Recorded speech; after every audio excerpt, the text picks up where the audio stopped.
Shalom, brother Don Israel. Shalom, Mark. How you doing? Glad to see you on here.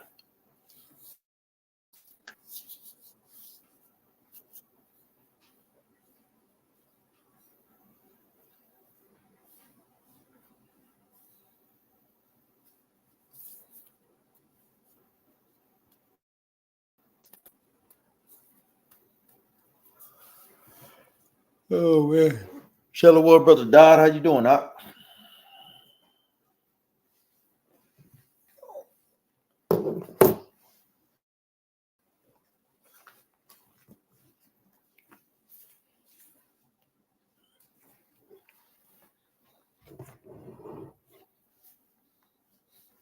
Shalom, Salakia.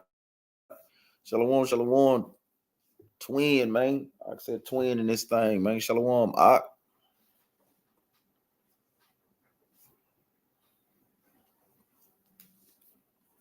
You're doing pretty good. Shoot, it's always a good time. Shoot, we can edify brothers and sisters with the class and everything, man. Teaching our people going at these false doctrines and false holidays, so on and so forth. So, praise God. Always a good thing. We're just waiting for some brothers and sisters to click in and go ahead and get it started. I say no, it's I ain't gonna lie, man. All praise to the Most High, man, and the Son, Yahweh Shai. The Most High God, man. I don't know if brothers and sisters have peeped it out. Brothers and sisters that have been in the truth for a number of years. Shalom, Sister Vegan. How you doing, sis? How the Most High God be making it rain on their hella days, man. Had been pouring down raining, man, on this damn wicked Mother's Day. Shalom, house of brother Daniel and Sister Mary Houston. How y'all doing? Shalom, our neighbor. Shalom. I just find it funny, man. The Most High God always making it rain on these hella days, man. I enjoy it, man. Man, I love it to the T, man. Because he disappointed their devices, They thinking they finna go out and be cute and all this. Most High God literally rain on their day. So all praises to that, man. Because nowhere in the scriptures will you find to celebrate Mother's Day. They pick one day.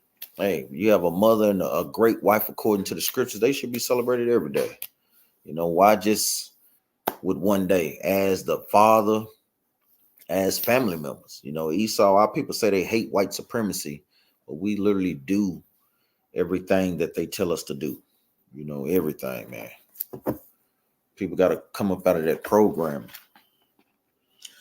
Precept that we always kind of bring out, man. Gonna continue to keep bringing out. Go to the book of Leviticus, chapter 20 and verse 26. This is the book of Leviticus, chapter 20 and verse 26. And it reads, better be quick on the trigger. So the Hanaya, and ye shall be holy unto me, for I, the Lord, am holy, and have severed you from other people, that ye should be mine. So the Most High God commanded us to be separate from this society, from their ways, from their religions. The Most High God commanded us to be holy. So if brothers and sisters are holy according to the Bible, you shouldn't be celebrating Mother's Day. You shouldn't be celebrating because it's nowhere in the scriptures, brothers and sisters. Let's jump up. Verse 23, and ye shall not walk in the manners of the nations.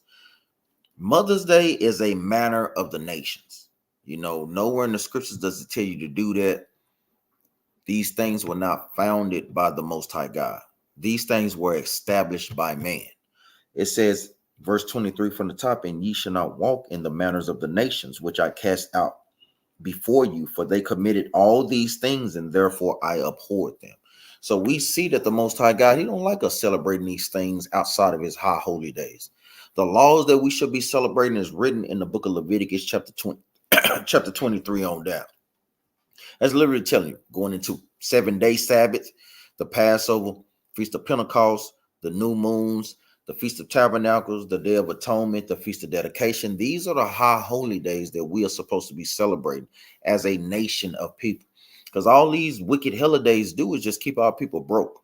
That's all that they do, man, and keep holes in our pockets. Shalom, shalom, Sister Adelia.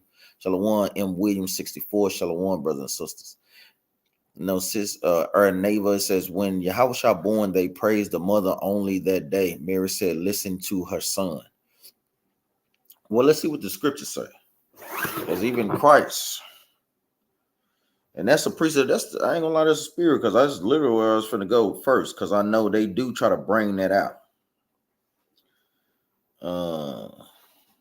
They do always try to bring that out. Give me a minute.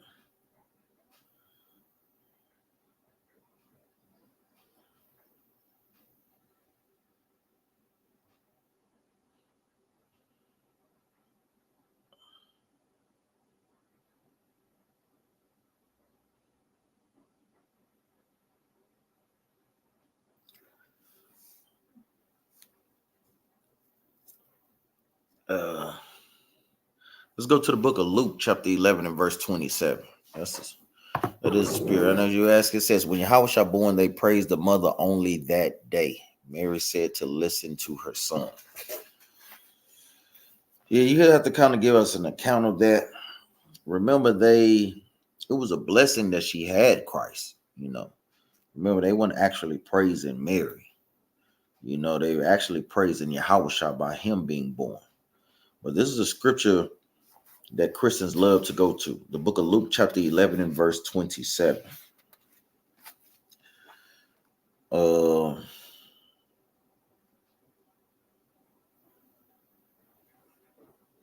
This is the book of Luke, chapter 11 and verse 27. And it came to pass, as he spake these things, a certain woman of the company lifted up her voice and said unto him, blessed is the womb that bare thee, and the paps which thou hast. He came to Christ and was saying, blessed is the woman that bare you, trying to do what? Give all honor and praises to Mary.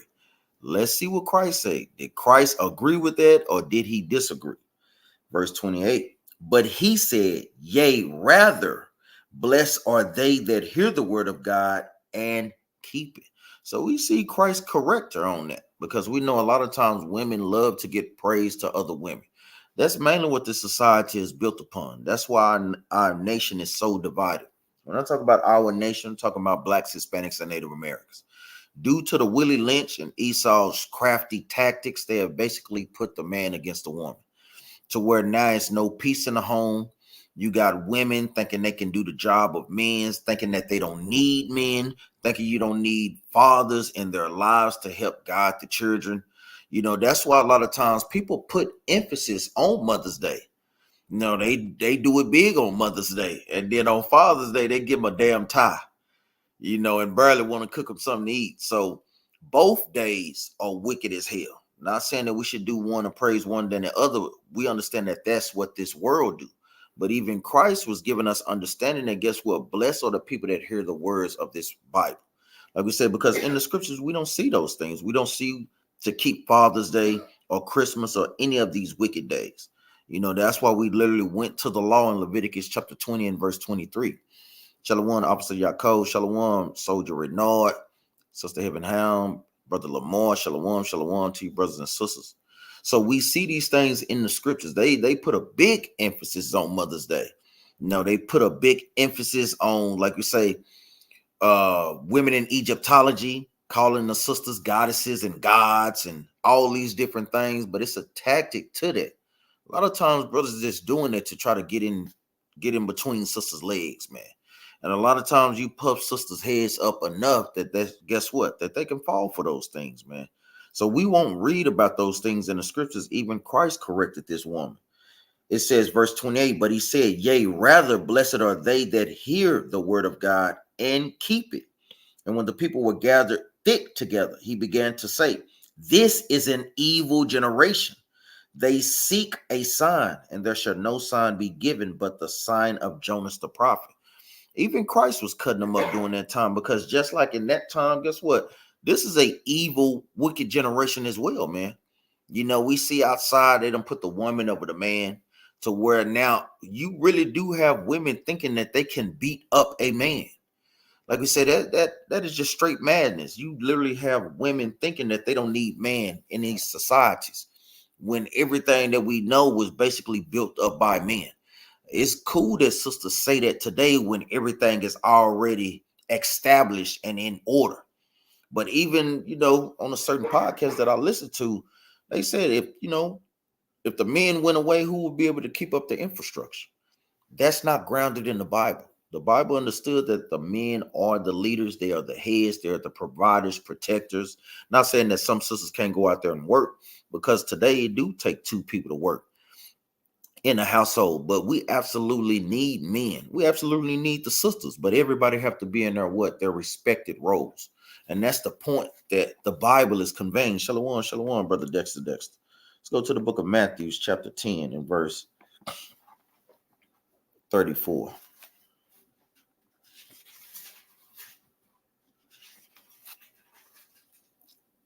Celebrate Mother's Days. These are ancient deities, basically. Similar to going into Ashtar, the goddess of fertility. A lot of these holidays basically celebrate and worship the same deities. This is the book of Matthew, chapter 10 and verse 34. And it reads, I'll start at verse 35. I'll start at verse 34. Think not that I am come to send peace on earth. I came not to send peace, but a sword. And it reads, for I am come to set a man at variance against his father, and the daughter against her mother, and the daughter-in-law against her mother-in-law, and a man's foes shall be they of his own household. He that loveth father or mother more than me is not worthy of me, and he that loveth son or daughter more than me is not worthy of me. So we see what Christ saying, nowhere should we put our parents over this work, or even over him or the Most High. We see that a lot of times, like we say, that how sisters are put on a pedestal, and that's to their detriment as well, because like we say, you teach women that they can have it all when that's really not the case. We have to stop lying. And that's what the truth is all about, man. Setting things back in order, setting the right roles that sisters are supposed to be in, man. Sisters are supposed to be nurturers, teachers at home, to be able to, guess what, give the younger women the example on how to be good wives. Guess what? Good sisters in this truth. Keepers at home. This is the role that the Bible has set for the sisters, but in today's society, America has set those things totally opposite, man. Totally opposite. Ak was saying, good, Ak. Good, Dexter. How you doing, Ak? It says, we are their Godhead and Yahweh Shah is theirs. That's right. You got the Most High, Christ, man, woman, child. That is the rightful order that the Most High God has set up. But the society has put the woman over the man and put things totally out of order. So now you see it on Facebook to where whose plate do you fix first? And you have certain women on there saying that I fix my children plates first. And you got a damn husband, sis? I mean, come on, man. We want to follow that respected order, man. Brother Ezra, Soldier Ezra was saying, can we break down 1 Peter chapter 2, verse 13? I wonder, is this the same precept that sister asked for last week? I know sister,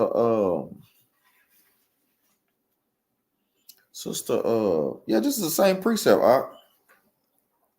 that sister whatchamacall was asking for a breakdown. This is the book of 1 Peter chapter 2.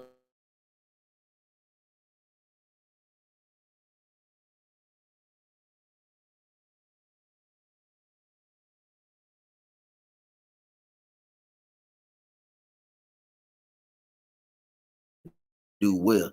So this is basically saying what Romans chapter 13 goes into. I know sister clever lawyer asked about this. So this is just basically going into obey the laws of the land. Now, like how we said, if the laws of the land try to come against God, obviously you pick God's laws over the laws of the land. And it's saying the same thing that Romans 13 and 1 is saying. There's a precept for it. Make sure y'all write these precepts down, because a lot of times brothers and sisters ask these same questions. This is the book of Romans, chapter 13 and verse 1. Let every soul be subject unto the higher powers, for there is no power but of God. The powers that be are ordained of God. So meaning Esau is in power because the Most High God allowed it. He allowed it because what? We broke the commandments. And it's just as simple as that. So we have to abide by these laws, or else guess what? You get your behind locked up. But when it comes to them trying to make us keep their laws over God's laws, that's where, that's a no-go. Verse 2, whosoever therefore resisted the power, meaning you want to be out here and be a lawbreaker, just do whatever you do without you trying to keep God's laws or put God's laws over their laws. It's a punishment and a judgment to be had, brothers and sisters. It says, whosoever therefore resisted the power, resisted the ordinance of God, and they that resist shall receive of themselves damnation. For rulers are not a terror to good works, meaning if you're keeping God's laws and the laws of the land, the Most High God will make you safe in this captivity. He'll deal with you righteously. He'll put on the spirits of those people to do what? To deal with us righteously.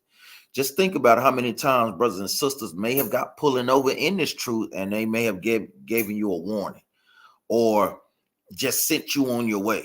Think about those things, man. That's all because of this scripture right here, and brothers and sisters striving to keep the law, statutes, and commandments. So that's something you got to think about when they bringing down harsh judgments on you. That's something you have to think about in your spirit. Am I, guess what, truly walking in the spirit? Where, guess what, these judgments keep happening to me? That's something you have to contemplate within yourself, because only you know what you're doing on a day-to-day basis. Verse 3, for rulers are not a terror to good works, but the evil. Without then not be afraid of the power, do that which is good, meaning keep the commandments, and thou shalt have praise of the same. So this is basically going into what? Follow the land, the laws of the land. You understand that, soldier Ezra?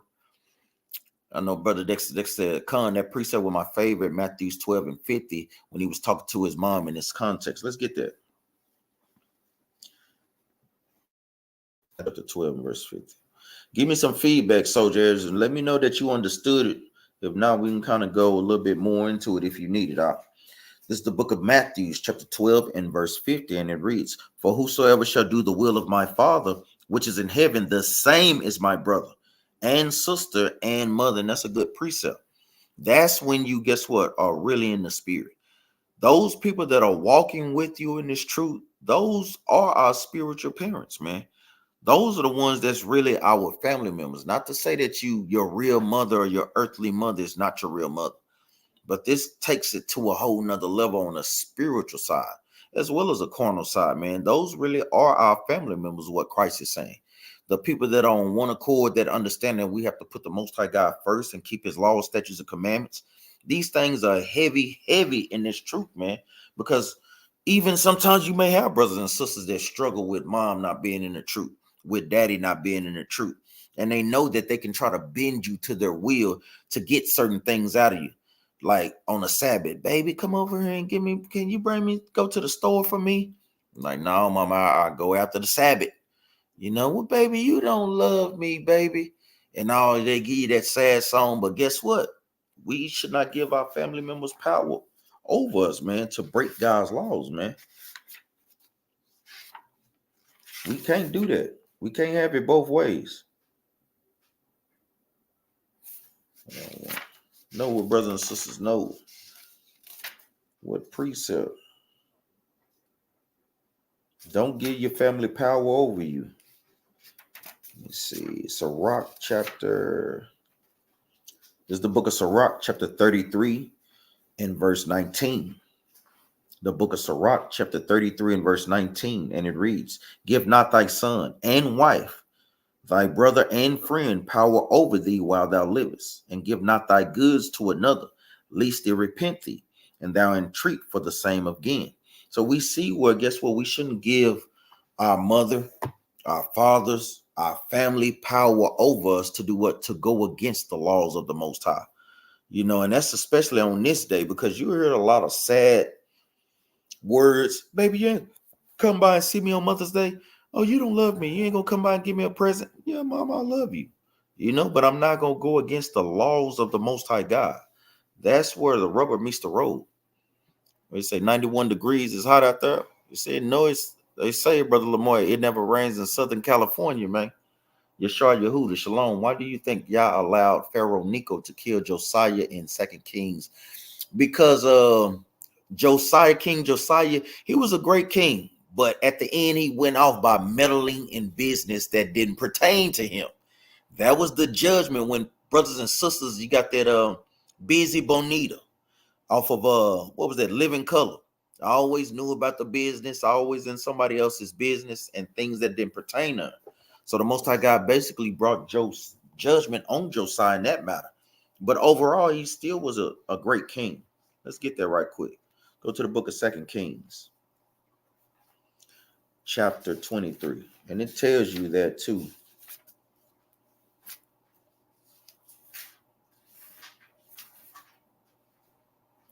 Second Kings, you said what? 2 Kings 20, chapter 23, verses 29 through 30.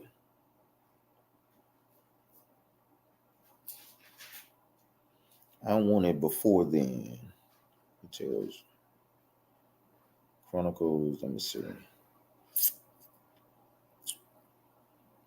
I think it's the precept to that. Well, we'll read this precept, then we'll go to the precept. This is the book of 2 Kings, chapter 23 and verse 29.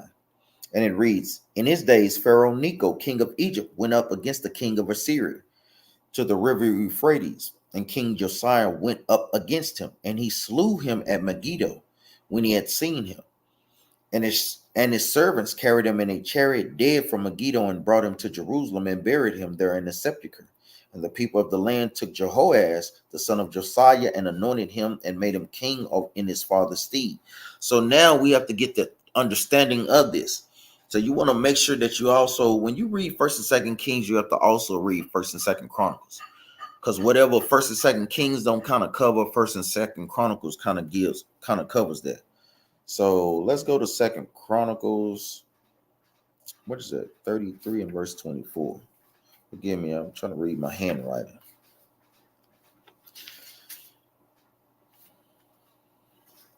$33. And that's his dad. 33 and verse 24. Let's see. No, that's not what I want. I want we just covered this too not too long ago. Bear with me, brothers and sisters. Because it's going into the Battle of Carchemish. This is like one of the first world wars in the ancient times.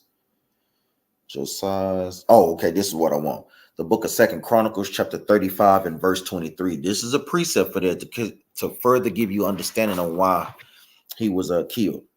This is the book of 2nd Chronicles, chapter 35 and verse 23. I'm going to start up at verse. No, I'm going to start at verse 21. No, I'm going to start up at verse 20. I know, brothers and sisters, hey, it is what it is. This is the book of 2nd Chronicles, chapter 35 and verse 20. After all this, when Josiah had prepared the temple, Necho, Pharaoh of Egypt, came up to fight against Carchemish by Euphrates, and Josiah went out against him. But he sent ambassadors to him, saying, what have I to do with thee, thou king of Judah? So Pharaoh Necho is saying, I don't have animosity towards you. So, basically, what are you doing? Why are you coming up against me? Why are you meddling in business that have nothing to do with you? It says, I come not up against thee this day, but against thy house wherewith I have war. For God commanded me to make haste. So the other nations knew about our God. He knew a lot of nations knew that, guess what? The Most High God, the God of Abraham, Isaac, and Jacob, was basically in control of everything, and how he would put spirits on kings and pharaohs to, guess what? To do his will. This is what Pharaoh, king of Egypt, is letting them know, because don't think that history wasn't passed down from how the Most High God brought those plagues on the Egyptian kings. Don't forget about that history. And they understood these things because they documented everything. Those things are sketched in stone. It says, I have war, for God commanded me to make haste. Forbear thee from meddling with God. who is with me, that he destroy thee not. So even Pharaoh Necho understood these things, man. Verse 22, nevertheless, Josiah would not turn his face from him, but disguised himself that he might fight with him. So even the other nations, Hamite gave Josiah good counsel not to, guess what, interfere in matters that didn't belong to you.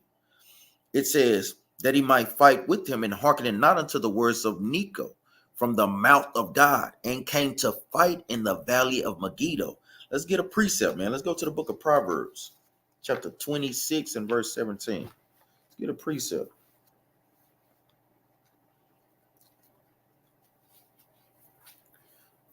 So brothers and sisters have to watch with meddling in other brothers and sisters' business, especially if it doesn't concern you. Now, I understand that it can be a fine line, unlike when you see a brother and sister going off. Now, that is business that concern you, because guess what? We ought to love our brother as we love ourselves, and that is a law for us to correct one another or say something when we see brothers and sisters going off.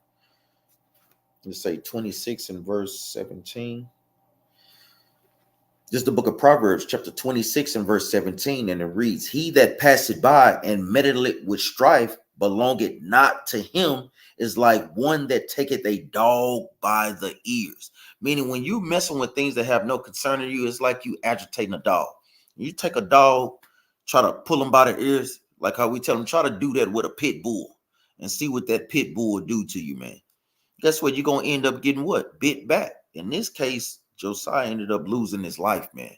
So brothers and sisters have to be mindful of these things, man. Not saying that you shouldn't correct people when we see them going off, but it's a difference between you meddling in something that has absolutely nothing to do with you and you putting yourself in that business. That's how brothers and sisters do get hurt. Let's go back to the book of 2 Chronicles, chapter 35 and verse 23. And it reads, and the archer shot at King Josiah, and the king said to his servants, have me away, for I am sore wounded. So for Josiah meddling with Pharaoh Necho, guess what? He was what? Shot, and eventually he died. So that's the precept to that, Yeshar Yehuda. Give me some feedback, brother, if you understand that. Shalom, Judah King. Shalom. Yeah, that's right, brother Don Israel. Luke chapter 14, verse 26. If any man come to me and hate not his father and mother and wife and children and brother, yea, and his own life also, he cannot be my disciples. That's a great precept. Shalom, Princess K. How you doing, sis? They say elder male lions eat before the cubs. That's right. That's a great analogy. Oh, his phone. I forgot your phone was broke. All praise. Well, that's the spirit, man. You know, we kind of go back over those things as well. I think this is a precept that Officer Yaakov was asking. I think this is a precept that me and Soldier Donovan was talking about the ox that treaded. Is that it? Yeah, with the ox. Yeah, this is a precept me and Soldier Donovan. I know I kind of touched on it a little bit. This is the book of Proverbs. Ak is asking about Proverbs chapter 14 and verse 4. Let's get it right quick. This is the book of Proverbs, chapter 14 and verse 4, and it reads, where no oxen are, the crib is clean, but much increase is by the strength of an ox. So you have to understand the attributes and the characteristics of an ox. Think about what an ox does. Ox is a strong, dumb animal. You know, it's out there to guess what? Do the work. If you use an ox correctly, guess what? He can bring increase to your land. But guess what? If you use that ox and it's not taming him right, guess what? He'll doodle all over your place, man. If you're not cleaning up and picking up behind it, this is what the first part is going into. Guess what? He can be a disaster to your land, because all you have him out there doing is just eating and pooping everywhere. If you're not properly training him and putting him to work like he's supposed to be fit for, then guess what? He'll do that first part. Let's read that first part again. The book of Proverbs, chapter 14, verse 4, where no oxen are, the crib is clean, but much increases by the strength of an ox. So this on two folds right here. You know, if you don't have an ox, guess what? You have a pretty clean area, because they're not doodling and trashing up everything. But guess what? You also need that ox to do what? Bring increase to your land, to be able to plow that ground so you can be able to do what? Plant seeds and bring forth fruits. We think on this thing on a spiritual level, man. You know, this thing is real heavy. Real heavy. You understand that, Officer Yaakov? Shalom, Timothy B. How you doing? Shalom, Sister Bossing Up. How you doing? Kiara Loadermilk. What you talking about, Judah King? Says, how many good kings did Judah have and how many Ephraim? That's a good question, brother Yeshua Yehuda. I'm going to tell you this right off the bat. The northern tribe had no good kings out. But when you go to the southern tribe, they had some good kings. Hezekiah was a good king. Josiah was a good king. Those were some of the good kings that they had. But a lot of them were wicked as well. But the northern tribe, they had no good kings, man. So in order to understand about the good kings and the bad kings, you want to read 1st and 2nd Kings and 1st and 2nd Chronicles. So that's always a good place to start. Always a good place. And we kind of read through them real quick. See, brothers and sisters want to make sure when y'all reading Kings, you want to write down the kings that ruled during that specific time. We have King David. We obviously have King Saul. Then we have King Solomon. Then after King Solomon, you have Jeroboam. So we see Jeroboam wasn't a good king because he didn't hearken to the counsel. Let's just skim through it real quick. Touch on some more that we don't normally touch on. Let me see. Give me a minute. So we got Ahab. Ahab was wicked. Let's go to the book of 1 Kings chapter 21 and verse 1. The book of 1 Kings chapter 21 and verse 1. And it came to pass after these things that Naboth, the Jezreelite, had a vineyard, which was in Jezreel, hard by the palace of Ahab, king of Samaria. So we all know about Samaria. Ahab had the wicked wife, Canaanite wife, Jezebel. It says, and we know that Ahab coveted after Naboth's land, coveted it so much that he did what? He had him killed for that land. It says, and Ahab spake unto Naboth, saying, give me thy vineyard that I may have it for a garden of herbs, because it is near unto my house, and I will give thee for it a better vineyard than it, or it seem good to thee, I will give thee the worth of it in money. And Naboth said to Ahab, the Lord forbid me that I should give the inheritance of my fathers unto thee. So we see ultimately when you read down that, guess what? He didn't do that. So he had them basically put to death for that land. That's another one. Let me skim through some more. Let's go to, just want to touch on some kings real quick. Azariah. Let's go over to 2 Kings chapter 15.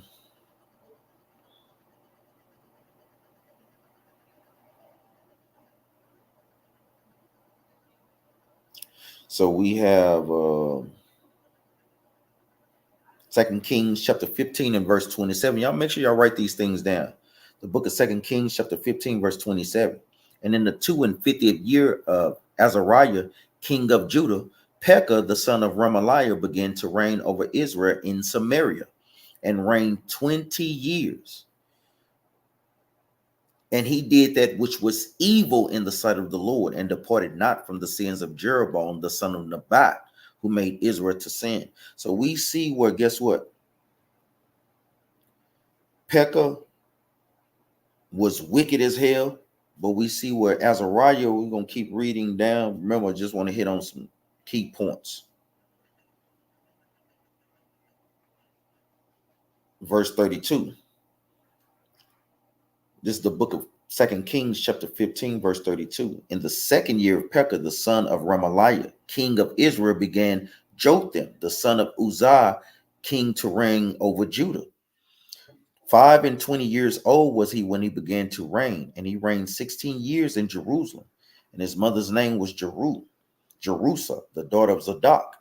And he did that which was right in the sight of the Lord, and he did according to all that his father Uzziah had done. So we see where you have Uzziah that was righteous. You see where we have Pekah, which was unrighteous. Let's jump over to chapter 17. This is the book of 2 Kings, chapter 17 and verse 1. In the 20th year of Ahaz, king of Judah, began Hosea, the son of Eli, to reign in Samaria over Israel 9 years. And he did that which was evil in the sight of the Lord, but not as the kings of Israel that were before him. So we see where Ahaz, a northern tribe king, began to reign, and he did that which was what? Which was evil.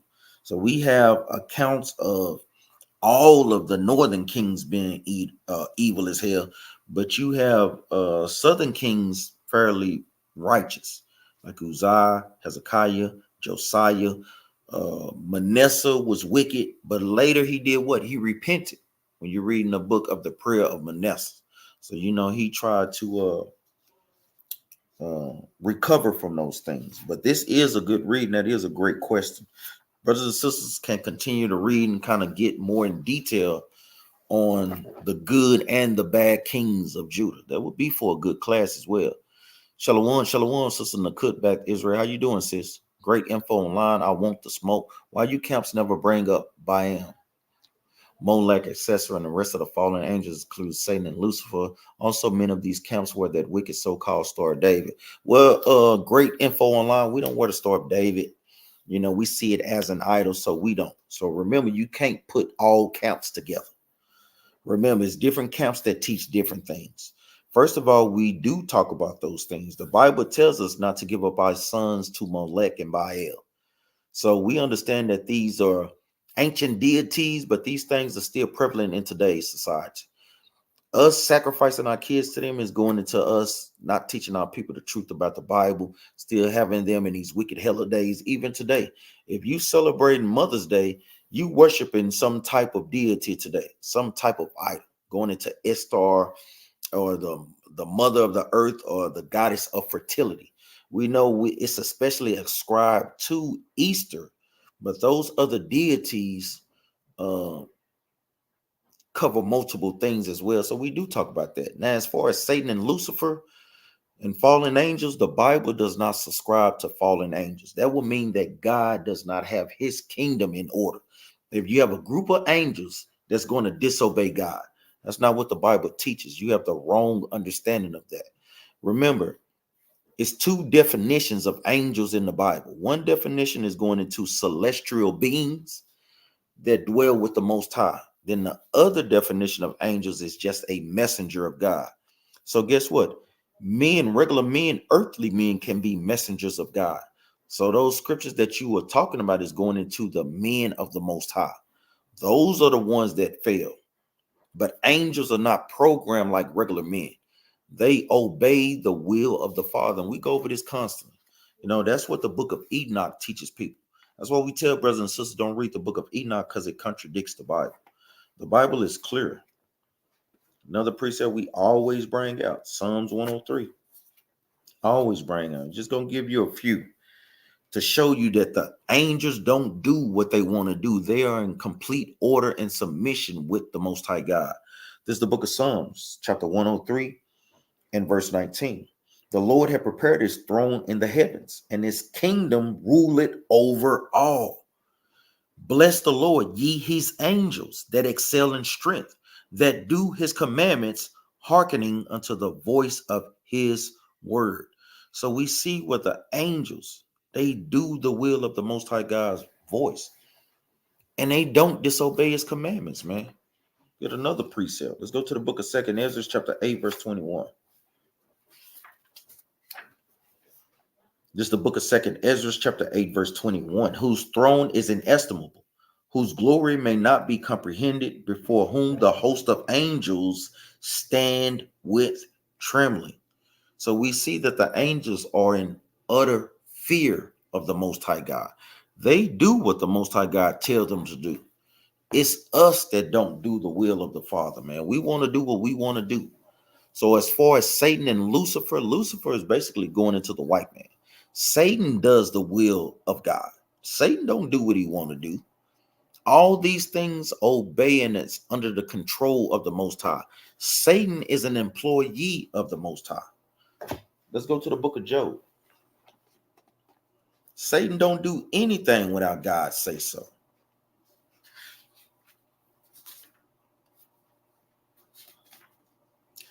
This is the book of Job, chapter 1 and verse 7. The book of Job, chapter 1, verse 7. And the Lord said unto Satan, whence comest thou? Then Satan answered the Lord and said, from going to and fro in the earth, and from walking up and down in it. And the Lord said unto Satan, hast thou considered my servant Job, that there is none like him in the earth, a perfect and an upright man, and one that feared God, and eschewed evil? And just think about it. If Satan was operating on his own free will, why he just didn't, Lord, God ain't got to answer you. Man, I can do what the hell I want to. Why he just didn't say that? This is showing you that, guess what? Even Satan is in order with the Most High. The Most High God uses Satan to do what? To tempt men on the earth. To do what? To get them to, guess what? Not walk in his commandments, and to see if brothers and sisters give in to their particular lust or their particular sin. This is another proof showing you that he doesn't do what he wants. Let's jump down. This is the book of Job, chapter 2 and verse 3. And the Lord said unto Satan, hast thou considered my servant Job, and that there is none like him in the earth, a perfect and an upright man, one that feared God and eschewed evil, and still he holdeth fast his integrity, although thou movest me against him to destroy him without cause. Verse 4, coming up on the point, and Satan answered the Lord and said, skin for skin, yea, all that a man have will he give for his life. But put forth thine hand now and touch his bone and his flesh, and he will curse thee to thy face. So Satan and the Most High having a conversation.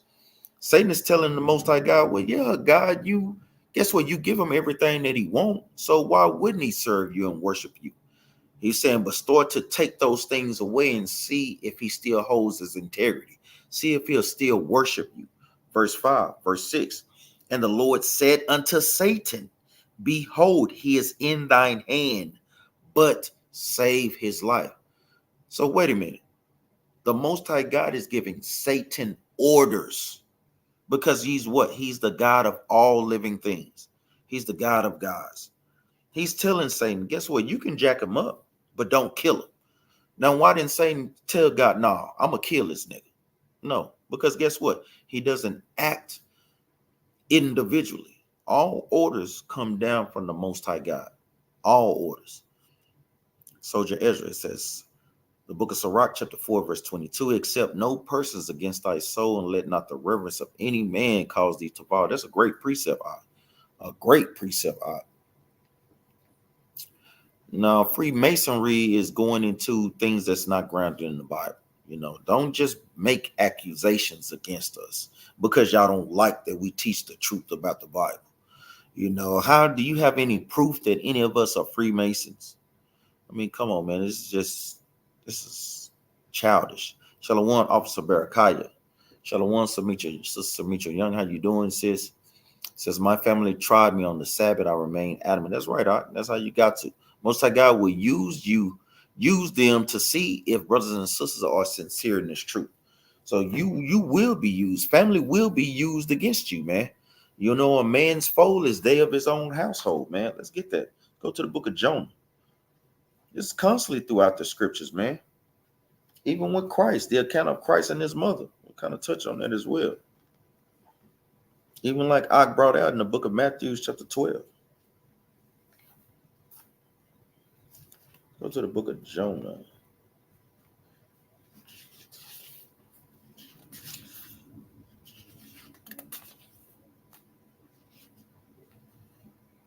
Is that wrong?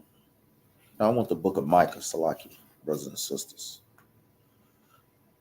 This is the book of Micah, chapter 7 and verse 6. And it reads, for the son dishonoreth the father, and the daughter riseth up against the mother, the daughter-in-law against her mother-in-law, and a man's enemies are they of his own household.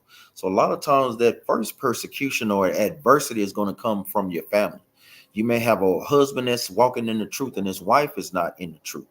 You may have a wife that's in the truth and her husband is not in the truth. You may have the children that's only in the truth and the parents are not, man. Because the Most High God is raising up younger generation as well, man. Because guess what? It's hard to teach an old dog new tricks, man. So Most High God got a lot of young people waking up. That doesn't mean that older generation is not waking up as well, but that's where that first opposition is going to come from your household.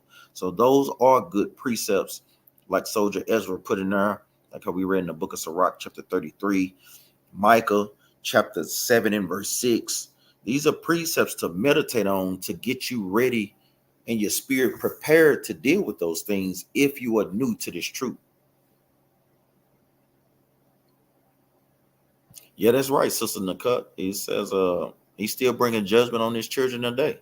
Shalom, Soldier Donovan. Shalom, Mark. Shalom, Captain Yari. How you doing, Ak? Shalom, Sister DeBoer, Sister Yael. Congratulations to Sister Yael graduating from college. All praise to the Most High. It's a great, great thing, man. Something you should be proud of. Like how we tell brothers and sisters, we use that education and that knowledge for the betterment of our nation of people, just like these other nations do. You know, we want to take it a step forward. You know, Brother Dexter Khan in his commemoration written in the book of Lamentations to honor Josiah so that he shows he was indeed a good king. All praise. Give me that precept right quick, Brother Dexter. Shalom, Brother Balai, Yasharala. Shalom.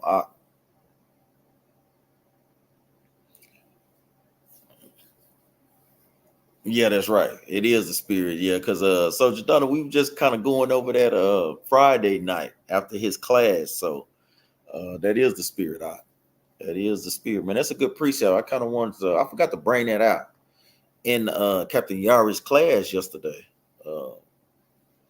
Because it went into a great precept for Ox great class yesterday, man.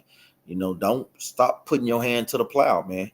Meaning keep doing this work. And we need, Most High God gives an ox as a similitude, comparing it to us. That's what our job is, comparing to what Isaiah chapter 1, verse 3. You know, let's get there right quick, man. And that is the precept, showing that the Most High God do compare us to an ox and an ass, a stubborn and a dumb animal, man. Because guess what? Our people don't want to do this work, man, and it makes us rebellious. And if you don't have oxen plowing the ground, then get what?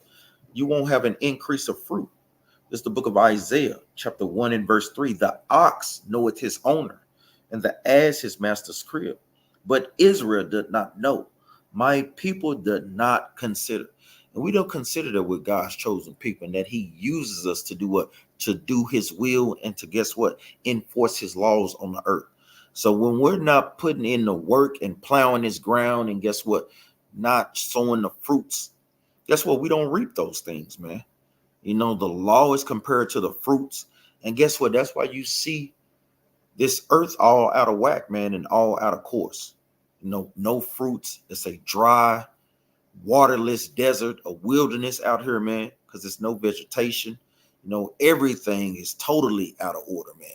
Because guess what? We're not doing our jobs as a nation of people, man. And that's why the curses is poured upon us. Shalom, Sister Genesis. Shalom, Sister Sapphire. It said, sisters as Captain do Proverbs 8 and 32. Let's get there right quick. Go to Proverbs 8 and 32. Remember, Proverbs chapter 8 is going into Christ, basically, in the similitude manifold. Proverbs chapter 8, verse 22 on down.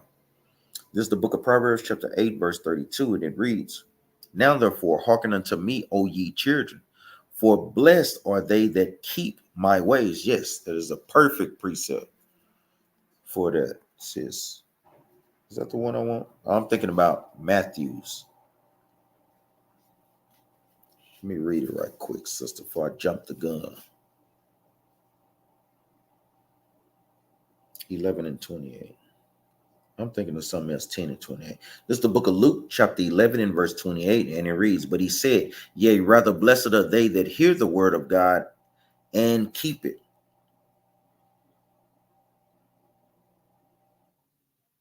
Yes, that's a perfect precept. So, brothers and sisters, y'all make sure y'all write that down. Proverbs 8 and 32 does precept with Luke chapter 11 and verse 28. That's a great tree precept. Sis. Brother Dexter says the family tree on Bible Hub denoting the kings and what time their reigns is very accurate, family. That's right. And brothers and sisters, y'all want to make sure that y'all do get those books. I left my book at the house. Showing the timeline. I have a great book that Captain Jeremiah had got for the captains. It's a great history book. Great. Shalom, London, Bunyamin. Shalom, Wikipedia is obvious. Shalom Twins says, Twins, I have an Issachar brother in here from work. He thinking about going into Christianity from, so going into Christianity from Catholicism. No, brother, don't do either of them. Can you go over a few things for him? Well, first of all, like how we tell brothers and sisters, Christianity is basically white supremacy. Guess what? Catholicism is too. Catholicism is a religion that the so-called Spaniards brought over here of the conquest of the Americas in 1492. And guess what? Later on, they brought Christianity as well. So those are two white supremacy religion. And like how we tell brothers and sisters, God never gave us religion. He only gave us laws, statutes, and commandments. Let's get that in the book of Baruch, chapter 4, verse 1. And first of all, we tell our brother, who he is according to the scripture, that he would not be a Mexican American. Mexican comes from Spaniards, a byword and a proverb. The Most High God calls y'all of the tribe of Issachar. Let's get Baruch chapter 4, verse 1. This is the book of Baruch, chapter 4, verse 1, showing our people that God did not give us religion. He only gave us laws, statutes, and commandments. And that is one of the biggest religions that, guess what, that idolizes the Virgin Mary. Nowhere in the scripture does it tells you to bow down to the Virgin Mary. And she damn sure wasn't white. This is the book of Baruch, chapter 4, and verse 1. This is the book of the commandments of God and the law that endureth forever. All they that keep it shall come to life, but such as leave it shall die. Meaning, when you keep these commandments, you get the kingdom. But when you break these commandments, you get destruction and damnation. So God did not give us religion, brother Issachar. And it's a lot that you have to learn that we can't go over all even in a couple of hours. It's a lot that you learn. I would tell brothers to keep watching the classes. Give them the captain's number if he have any other questions outside of the feed now, or if he have any today, tell them to ask away. But we teach that the so-called blacks, Hispanics, and Native Americans are God's chosen people. And the reason why we suffer as a nation of people is because we break God's commandments. Even by having these bywords and proverbs as nationalities is going off. It says Yashar Yehuda. What do you think about King Jehu of the Northern Kings? Says that he did well. Well, we kind of touch over there. He did well at the beginning, but even he went off. After the Most High God gave him that order to slay the rest of Ahab's lineage, the rest of his sons, we see that he went off, So he had a zeal for a great while. But guess what? He didn't have that zeal until the end. And that's what brothers and sisters must have. You got to have that zeal until the end, man. Not wavering at all.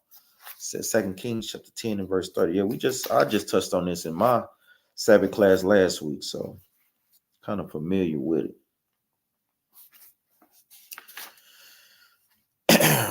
This is the book of 2 Kings chapter 10 and verse 30. Yeah, so we see where the Most High God blessed him, but if you keep reading down, you'll see where the Most High God judged him. This is the book of 2 Kings chapter 10 and verse 30, and it reads, And the Lord said unto Jehu, Because thou hast done well in executing that which is right in mine eyes, and hast done unto the house of Ahab according to all that was in my heart, thy children from the fourth generation shall sit on the throne of Israel. So the Most High God promised that his generation from the fourth generation would reign as kings. Verse 32. Verse 31, but Jehu took no heed to walk in the law of the Lord God of Israel with all his heart. And he departed not from the sins of Jeroboam, which he had made Israel to sin. In those days, the Lord began to cut Israel short, and Hazael smote them in the coast of Israel. Hazael was a king that ruled over Syria, if I'm not mistaken. So we see that, guess what? The Most High God blessed him, but immediately after the Most High God blessed him, he started to go off, you know. Sister Genesis said, Numbers chapter 20 and verse 12, Numbers 20 and 24. How did Moses and Aaron not believe when they did as they were commanded by the Lord to bring water out of the rock? Remember, they did it, but Moses basically made it, he said, us. And he put himself with the Lord. And that's something that we should never do. When the Most High God is giving us blessings, it's solely coming from his power. We had nothing to do with it, for lack of better words. But let's cover that. So that was the problem that he did. He said us instead of giving all honor and praises, like we say in our prayer, to the Most High. Because everything that we do is only and because of the Most High. And we can never go far enough, like how brothers pulled in the book of Sirach. We're going to get there too. Let's go to the book of Numbers. So yeah, he did everything right except that one little issue. That one little issue can cost brothers and sisters their lives, man. You know, that can cost you, man. That's why we tell brothers and sisters, hey, be on top of things, man. This is the book of Numbers, chapter 20 and verse 12. I'm going to start at verse 11. And Moses lifted up his hand, and with his rod he smote the rock twice, and the water came out abundantly, and the congregation drank, and their beasts also. And the Lord spake unto Moses and Aaron, because ye believe me not, to sanctify me in the eyes of the children of Israel. Therefore shall ye not bring this congregation into the land which I have given them. So we see, let's jump up some more to verse 7. This is the book of Numbers, chapter 20 and verse 7. And the Lord spake unto Moses, saying, take the rod and gather the assembly together, thou and Aaron thy brother, and speak ye unto the rock before their eyes, and it shall give forth this water, and thou shalt bring forth to them water out of the rock. So shalt thou give the congregation and their beast drink. And the Moses took the rock from before the Lord as he had commanded. And Moses and Aaron gathered the congregation together before the rock, and he said unto them, hear ye now, ye rebels. This is the point, Sister Genesis. Must we fetch water out of this rock? No, because ultimately that power came from who? From the Most High. He put himself with the Most High, and that was something that Moses shouldn't have done.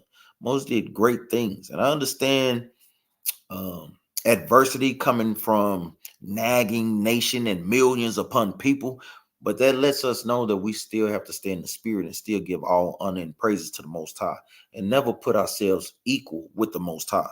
So that's the point right there, sis. It says, must we fetch you water out of this rock? Never put ourselves with the Most High. He is on a total different level. Jump down to verse 24.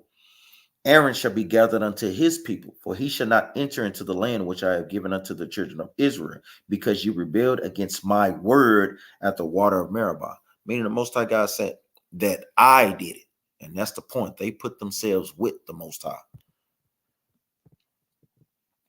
Shalom, shalom. So that's right, but took no heed. I put it in there. My mom got mad at me for not wishing her happy Mother's Day. Oh, well, tell her you still love her.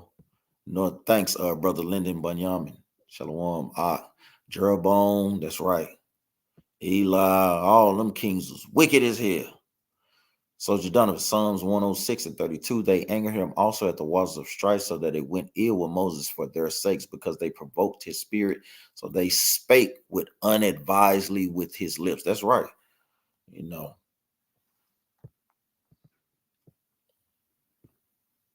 It says, I know you was asking why, Cap. Will you break it down? Just a precept to show what they did. Yeah, so you want to make sure that you do precept Psalms 106 with that Like how we was kind of, I don't know if I got, but I'm after you, Ox. So I think I did answer. It says, was there ever a queen who ruled over Israel for a time period, but the Most High God killed her ass? Just to let you know. So give me some feedback, Soldier Donovan. That's what you're talking about when we broke it down. The point is in Numbers chapter 20 and verse 10, at the end of verse 10, though. Yes, so we do have where we had a sister tried to rule over Israel with her younger son. If I'm not mistaken, I think that was Josiah's. No, it was somebody else. Let me think about it. Got a brother in the chat. Try to find it real quick for me. I can't. I know it was, but the Most High God killed her. I know it's in this child. There's someone on this house. Brother could find it for me. Or sister, whoever know what I'm talking about. Put the thing in the chat. I can't think of it real quick. Took Samaria. Real bones, but so ran 17 years in Jerusalem, did that shoes. Provoked them. It was damn, his mother was young. Somebody find that for me real quick. Yeah, I got it. Yeah, you know I checked it out a little bit out. You know I checked the video out, Brother Dexter. Shalom, Sister Carla Taylor. How you doing, sis? Shalom, glad to see you in there. Somebody find that precept for me, man. Shalom like no other, 144K. Shalom, Mama Mariah. How you doing? Thula, thanks, Mama Mariah. Thank you, sis. Well, it said it, but the Most High God killed her. You know. Who got that precept? Athelia. I got it somewhere. I just can't think of where it is real quick. And I wasn't trying to look it up. Who got the precept?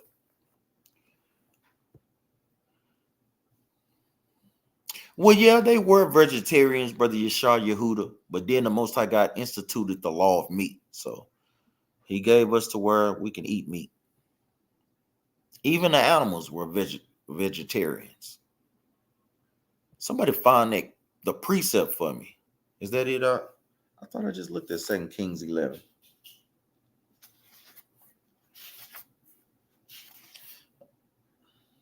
Yes, that is it. Yes, all praise, Brother Dexter. You're in the spirit. This is the book of 2 Kings. I'm going to have to write that down. The book of 2 Kings, chapter 11 and verse 1. And when Athaliah, the mother of Ahazah, saw that her son was dead, she arose and destroyed all the seed royal. So we see to where she did what? Tried to kill off all the males and the lineages so she could basically rule. But the Most High God ended up killing her behind. Verse 2. But Jehoshaphat, the daughter of King Joram, sister of Ahazah, took Josiah, the son of Ahazah, and stole him from among the king's sons, which were slain, and they did hid him, even him and his nurse, in the bedchamber from Athaliah, so that he was not slain. So this was going into what I was talking about, but I thought she was the mother of Josiah. So, but this was the king before him, and she was trying to kill all of them so it wouldn't be anyone to reign, so she basically could have that power. But according to our laws and our traditions, no. So she tried to take control, but it didn't last very long as well. Let me see. Let me jump down. This is the point, verse 3. And he was with her hid in the house of the Lord 6 years. And Athaliah did reign over the land. So she reigned for a time period. But then eventually the Most High God had her butt put to death, man. Let me see. Yes, we jump down to verse 20, getting to the point. The book of 2 Kings, chapter 11 and verse 20. And all the people of the land rejoiced, and the city was quiet. And they slew Athaliah with the sword beside the king's house. So we see ultimately the Most High God put her to death because sister was wicked as hell and she was trying to assert authority. So all praise God. Jeremiah 44 verse 15, Queen of Heaven could. That's right. That's a great precept. I'm glad that you brought that out. Let's get that. Because our people still do that. Make cakes to the Queen of Heaven even to this day. Like Captain Yaris to this day. Him and Captain Drill Ball, man. The brothers the brothers is crazy.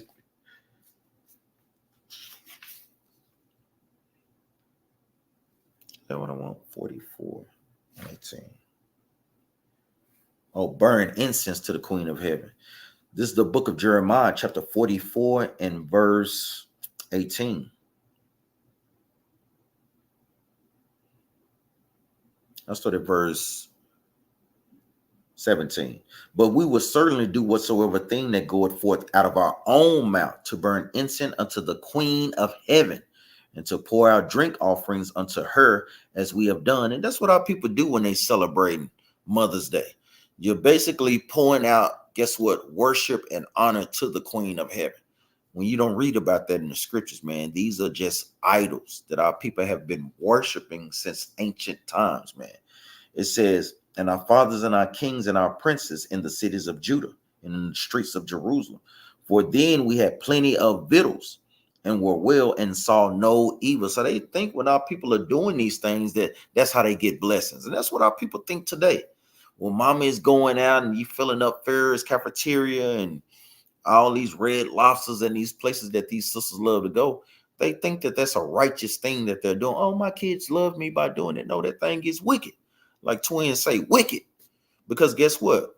You're honoring and putting her over the Most High God. It may not seem like it, but by default, when you're not keeping these commandments and walking in the manners of the other nations, that is what you are doing. You're literally breaking the first commandment, putting another God over the Most High. Verse 18. But since we left off to burn incense to the Queen of Heaven and to pour out drink offerings unto her. Because what did our people do? We have to learn to see these things today. They give a toast to their mother. You know, that's basically pouring out a drink offering, man. You're giving that toast to honor their mother on Mother's Day. It says, and poured out drink offerings unto her. Did we make her cakes to worship her and pour out drink offerings unto her without men? That thing is heavy. That's a great precept, Soldier Donovan Poole, man. Shalom, Carmen Roberts. Shalom, shalom. Shalom, Soldier Renard. Says my daddy's girlfriend is cooking today at our house. She know I don't celebrate or eat certain foods, but I left so I wouldn't be in sin by eating what she. That's right, abstain from all appearance of evil. And that's a good thing. Sometimes you do. That's what you have to do. You have to abstain from all appearance of evil, man. This is the book of 1 Thessalonians, chapter 5 and verse 22, and it reads, abstain from all appearance of evil. So that's something like you say, they're getting down at the house and doing it. Sometimes it's just best that brothers get away from those things, man. Go away, get you a little time to yourself, hook up with some brothers that are in the truth, go over some scriptures, and just come back at a decent hour when they done partying and doing all that stuff. She said, all praise to the most, all praises. Hold on 1 second. Timothy B, could you briefly go over about the book of Joshua if the scriptures mention it? Well, it's not that it's not one, but we don't know that it's the one that we have today. Now, the scriptures definitely mention it, but remember, Brother Timothy B, we have what we need to make it to the kingdom. I guarantee if the book of Joshua is relevant, Christ will teach us, Lord's will, we make it to the kingdom of heaven. So the Bible definitely quotes or mentions the book of Joshua, but that doesn't mean that we should just automatically run to it. The Bible mentions the wars of Canaan. We shouldn't be breaking our necks trying to find out the wars of Canaan, because I'm going to tell you, those books do what? Take you away from the Bible. And the Bible is what you need to make it to the kingdom, not those books. I guarantee you, if we needed the book of Joshua, the Most High God would have had it in his books. And brothers and sisters tend to forget that. Just like the Apocrypha, meaning hidden books. It was taken away from us, but we got it back. The Most High God blessed that thing to literally be in the scriptures. So I guarantee if the Most High God needed it to be in the Bible, it would be in the Bible. But the Bible definitely mentions the book of Joshua. Let's go to the book of Joshua. So it mentions it, but does that mean that we should run to find a book of Joshua? This is the book of Joshua, chapter 10 and verse 13. Going into the account where Joshua prayed to the Most High God that he will make the sun stay up for a full 24 hours so they could try to kill as many Canaanites as they possibly could. Because y'all know once that sun set, Ham be blacker than 1,000 midnights. This is the book of Joshua, chapter 10 and verse 13. And the sun stood still, and the moon stayed until the people had avenged themselves upon their enemies. Is not this written in the book of Jasher? So they do have this account of where the Most High God basically created a miracle on the earth.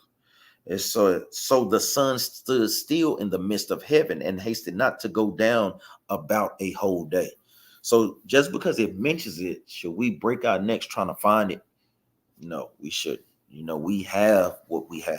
And this is why the Most High God put this in the scriptures.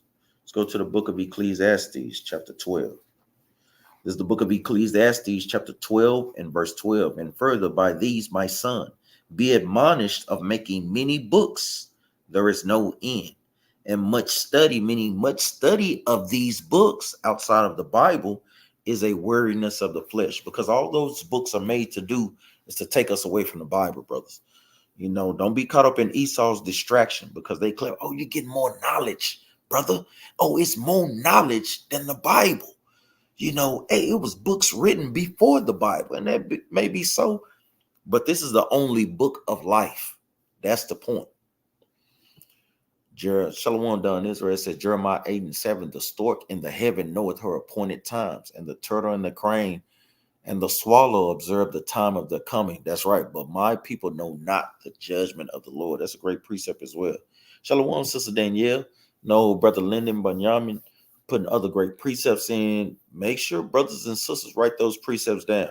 I'm putting great precepts up in there, man, for brothers and sisters to read over if you want to understand more about righteous kings of the northern and southern tribe.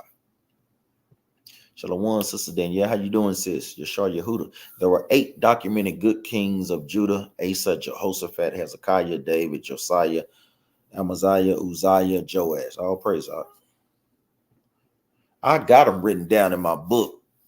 Good king, bad king. It says, question, if I may, 1 Corinthians chapter 11, 16, 23, and 31. Let's get it right quick. No, Sister Sapphire asked for a question. Shalom, Brother Damien. How you doing now? Yes, you may, sis. You can ask any question. Questions are open.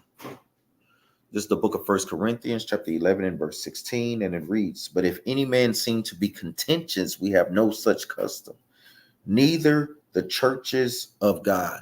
So we know a lot of times brothers pull this and they bring it down. Like we said, I understand that going into like the head coverings being as a custom. And he was saying if there is no such custom, we have no order. But be it that may, we still stand at us not doing anything to bring shame to our God, to the Most High, to Christ. So I'm going to jump up. This is the book of 1 Corinthians, chapter 11, and verse 4. It says, every man praying or prophesying, having his head covered, dishonoreth his head. And we understand where brothers come from, but it's still the fact that we don't want to make ourselves dishonor Christ in no means. We want to try to keep the laws to the best of our ability, man. To the best, man. So we observe that. We jumping down. This is basically going into the head covering, why men shouldn't cover their heads and why women should cover their heads, because they're honoring their husband. Let me jump up. Verse 16, it says, but if any man seem to be contentious, meaning if you have a problem with it, because some brothers don't see it that way. Some brothers may not see that way. Some brothers do see it that way. So that's why the scriptures tells us, if it bears witness with your spirit, get with those particular brothers.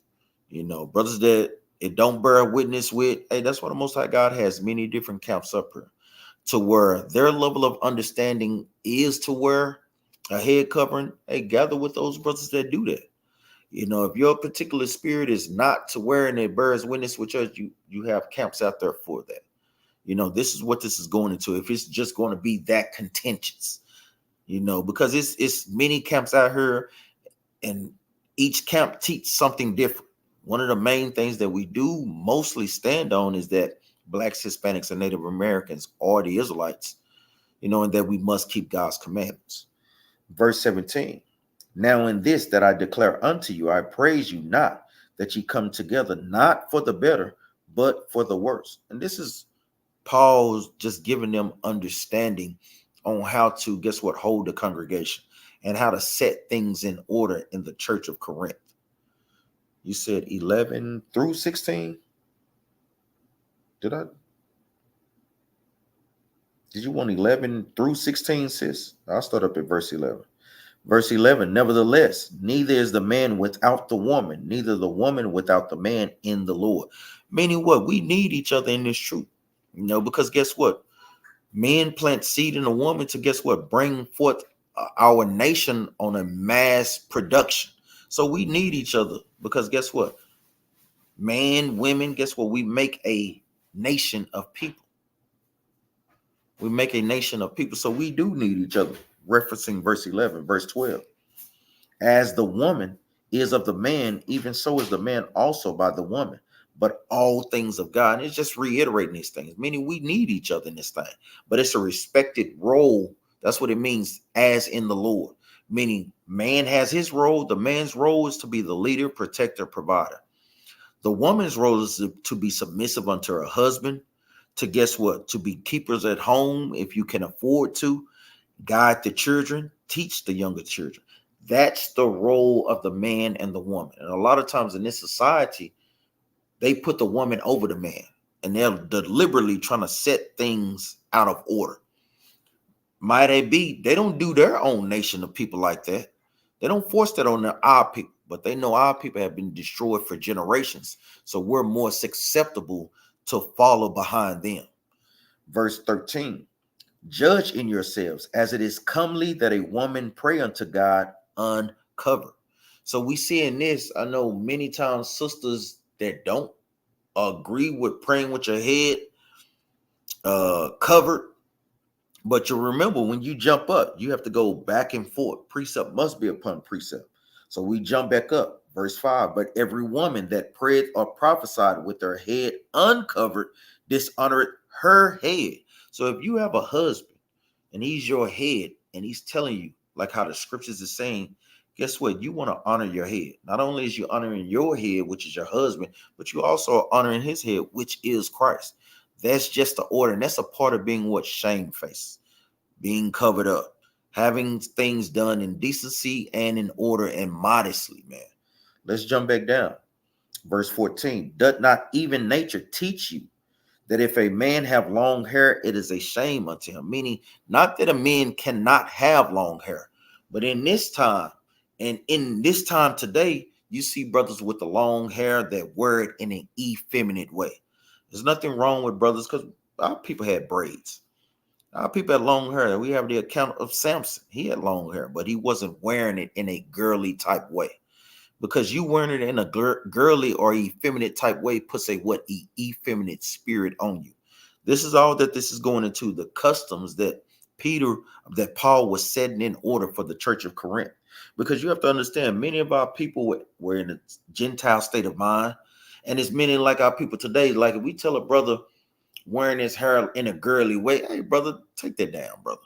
Wear it in a manly type way. It's not that men cannot have long hair, even though I know certain camps do teach that, but we don't see in the scriptures that they can. Verse 15, but if a woman have long hair, it is a glory to her, for her hair is given her for a covering. So a lot of times you may have sisters that try to use this to say, well, my hair is for a covering. Well, what if a sister is bald? Does that mean that she don't have to cover her hair? No, that still doesn't offset what verse 5 is going into. Yes, the Most High God is giving y'all hair for a glory. That is y'all glory. Nothing makes you feel more womanly than to have long hair. But y'all wear y'all hair in a girly type way. That sets the difference between men and women. You have a brother wearing his hair in a girly type way, that's going off. Verse 16. It says, but if any man seem to be contentious, we have no such custom, neither the churches of God. Meaning, if you have a problem with these things, problem with you what covering your hair, like I just reiterated. Guess what? It's a camp out there for you that does that. You know, it is a camp out there that does that, man. So guess what? The Spirit bears witness, man. Get with a camp that this scripture bears witness with how you understand it. You said 23 through 31. Jump down to verse 23. It says, "For I have received of the Lord that which I also delivered unto you, that the Lord, the same night in which he was betrayed, took bread." So we use this to do what? To break the bread. You know, at the end of our classes, we break bread with Christ, with the congregation, and we do this as a vow that we'll what? Strive to keep God's law, statutes, and commandments. So this is what this is going into. Verse 24. "And when he had given thanks, he brake it and said, Take, eat. This is my body, which is broken for you. This do in remembrance of me." So during Passover, after the Passover, we break bread. Well, we have the little crackers, the wine, and we drink, break bread. And we do that in remembrance of Christ as a vow and as a oath that we'll diligently try to keep the commandments to the best of our ability. Verse 25. "After the same manner also he took the cup when he had supped, saying, This cup is the New Testament in my blood. This do ye as oft as ye drink it in remembrance of me. For as often as ye eat this bread and drink this cup, ye do show the Lord's death till he come." Meaning what? We're putting forth, like I said, as an oath that guess what? We're going to diligently keep the commandments. Verse 27. "Wherefore whosoever shall eat this bread and drink this cup of the Lord unworthily shall be guilty of the body and the blood of the Lord." Meaning, if you partaking in the breaking of the bread and you're not sincere about keeping the commandments, you will, guess what, be judged for those things, man. That is something that is very, very important, man. Very important. Meaning what? This is something that we're taking very, very seriously. So if you know that your spirit is not right, we tell brothers and sisters, don't take it. You know, you feel like you dealing with some things, don't take it. But eventually, it's what? Get your spirit right so that you can partake in this, man, eventually. "For as often as you eat this bread and drink this cup, you do show the Lord's death till he come. Wherefore whosoever shall eat of this bread and drink of this cup of the Lord unworthily shall be guilty of the body and the blood of the Lord." Verse 28. "But let a man examine himself. So let him eat of that bread and drink of that cup." You want to make sure that you constantly do what? Take self-examination, brothers and sisters. You want to make sure that you're diligently walking in the truth for the right reasons, not doing it for your husbands not doing it for your wives, and vice versa. You want to make sure that you're solely doing it for the Lord and to keep the commandments, and that is the right thing to do. It says, "For he that eateth and drinketh unworthily," meaning if you know you are in sin and you're partaking in this, it's judgments for those things. "Eateth and drinketh damnation to himself, not discerning the Lord's body. For this cause many are weak and sickly among you, and many sleep." Meaning what? When you partake in this unworthily, it's judgments to be had, man. So this is just going into the breaking of the bread. It says, verse 31, "For if we would judge ourselves, we should not be judged. But when we are judged, we are chastened of the Lord, that we should not be condemned with the works." Meaning we have to understand that when we partake and keep and decide that we want to walk in these commandments, guess what? It's judgments to be had behind those things, man. Whether it's good judgments or whether it's bad judgments. So this is going into breaking of the bread and going into the head covering. It says Yashar Yehuda. Does anyone remember that precept in the Apocrypha that says that there were two good kings? Any brother or sister remember that? Down this verse, Romans chapter 7, verse 1. That's right. "Know ye not, brethren, for I speak to them that know the law." That's right. Basic instructions before leaving earth. Yeah, I know a lot of times they use that acronym. Shalom, can I get an understanding in Jeremiah 8? You just put that in the chat. Someone just put that in the chat. It says, yeah, that's something that we do Sabbathly, Sister Sapphire. So yes, we see that and we partake in the communion, but Christians don't keep the commandments like that. They're not diligently taking the commandments. Remember, they have certain aspects, certain small aspects. I'll put it to you that way. But yes, this is what we would know as communion. So we know some congregations agree with it, some congregations don't. We see that in the scriptures. So that's something that we do partake in every Sabbath, sis. Jeremiah 8:5. But it's unlike Christianity, because guess what? We're striving to keep the commandments. This is the book of Jeremiah, chapter 8 and verse 5, and it reads, "Why then is this people of Jerusalem slidden back by perpetual backsliding? They hold fast deceit and they refuse to return." This is the Most High God sending the prophet Jeremiah to prophesy to Israel, to get back in order. And if they don't, then eventually he sent the Babylonians against them. It says, verse 6, "I hearkened and heard, but they spake not aright. No man repented him of his wickedness, saying, What have I done? Everyone turned to his course as the horse rusheth into the battle." Meaning our people wasn't repenting as a nation of people. Verse 7, "Yea, the stork in the heaven knoweth her appointed times, and the turtle and the crane and the swallow observe the time of their coming. But my people know not the judgment of the Lord." Meaning even the animals are in order. The animals are total in order, but us having a higher understanding, we are not in order as God's chosen people. Verse 8, "How do you say we are wise, and the law of the Lord is with us? Lo, certainly in vain may he it. The pen of the scribes is in vain." Meaning what? We have the law, but we lack the understanding to do what? To properly apply. How in the hell can we brag that we have the law when we're not even doing it? This is a heavy scriptures. Verse 9, "The wise men are ashamed, and they are dismayed, and take it. Lo, they have rejected the word of the Lord, and what wisdom is in them." And this is the Most High God basically going in on us, man, because we're God's chosen people. We have the law, but we're not properly applying it. We're not repenting as a nation of people. That's why we force the Most High God's hand to do what? Put the curses on us. Verse 11, "For they have healed the hurt of the daughter of my people slightly, saying, Peace, peace, when there is no peace." Meaning when our people are in the uproar, they uses the pastors to calm the people down or to make us docile. When guess what? We should be crying aloud. But we have to understand that these mistakes are brought on by ourselves and by us not keeping the commandments. Verse 12, it says, "Were they ashamed when they had committed abominations? Nay, they were not at all ashamed, neither could they blush, because they shall fall among them that fall. In the time of their visitations, they shall be cast down, saith the Lord." So this is the Most High God eventually using Jeremiah the prophet to get our people to understand and consider their ways. And if they don't, that's eventually why he brought the Babylonians against them. Sister Sapphire, so yes, that's something that we do. We do take communion in our congregation, sis. Sister Mitra, Captain Benaniah, I have a question. Was the war in heaven with Christ and Lucifer, what that a metaphor, or was it literal? Now, what this is talking about, sis, what precept is you talking about? Because what I'm thinking about is Revelation chapter 12, sis.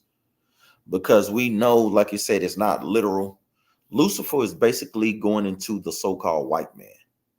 And when it talks about a war in heaven, it's going into the war that's going to be played out on the earth. Remember, heaven can be meant as rulership on the planet Earth. It's 4 different types of heaven that the Bible describes. Where God dwells, which is the third heaven, is considered heaven. Space considered heaven. The sky is considered heaven. And rulership over the planet Earth is considered heaven. So you want to make sure you understand what heaven, the heaven that is talking about by process of elimination. We know ain't nobody going in the third heavens fighting with God. In space or in the sky, that heaven that is talking about is talking about war on the planet Earth, over rulership over the planet Earth. And that's basically Christ at war with the so-called Edomite nations, because they rule the earth. This is their heaven. You understand that, sis? Give me some feedback if we need to go deeper into it. Shalom, family, Hebrews and Shebrews, hit the like button. That's right, sis. Our leadership needs us all to do everything we can to help spread the truth. That's right, Moses the messenger. All praise out the spirit. It's been a while. I found it. Lamentations chapter 4, verse 20. I've been looking for that precept. Oh, praise out. He was going into Lamentations. I had them written it out for Josiah. This is the book of Lamentations, chapter 4 and verse 20. Is that one? It says, the breath of our nostrils, the anointed of the Lord, was taken in their pits, whom we did say, under his shadow we shall live among the heathen. Is that what you wanted out? Give me some feedback on that. That's right. All praise, Officer Jacob. Kind of been now. Was the war in heaven with Christ and Lucifer? Was it a metaphor? Was it literal? Yeah. Give me some feedback, sis, to make sure I answer that question. Yeah, Con, I was just giving a precept so she could add it. I know you was going to break it down. Okay. All praise. Better read what happened to Miriam. That's right. Exodus chapter 12. Now I know what you meant. 2 Kings chapter 11 verse 1. Thanks, 2 Kings. Philemon 3:18. Can you give me understanding to the cross of Christ? Let's get there right quick. The cross of Christ, if I'm not mistaken, is basically the burden, meaning it can be or take up its walk, meaning that walking to death, if I'm not mistaken. I'm thinking about the one in Matthews where it says, "Bear ye your cross," meaning some of our people don't have to be put to death in this truth. 3:18 says, this is the book of Philippians. You want Philippians or Philemon? This is the book of Philippians chapter 3 and verse 18, and it reads, "For many walk, of whom I have told you often, and now tell you even weeping, Salakia, that they are enemies of the cross of Christ." So that's a good question, sis. I'm going to read that again. I'm going to start at verse 17. This is the book of Philippians, chapter 3 and verse 17. "Brethren, be followers together of me, and mark them which walk so as ye have had us for an example," meaning write and record brothers and sisters that are doing well and are following our examples. Christ, Paul's example, and the disciples.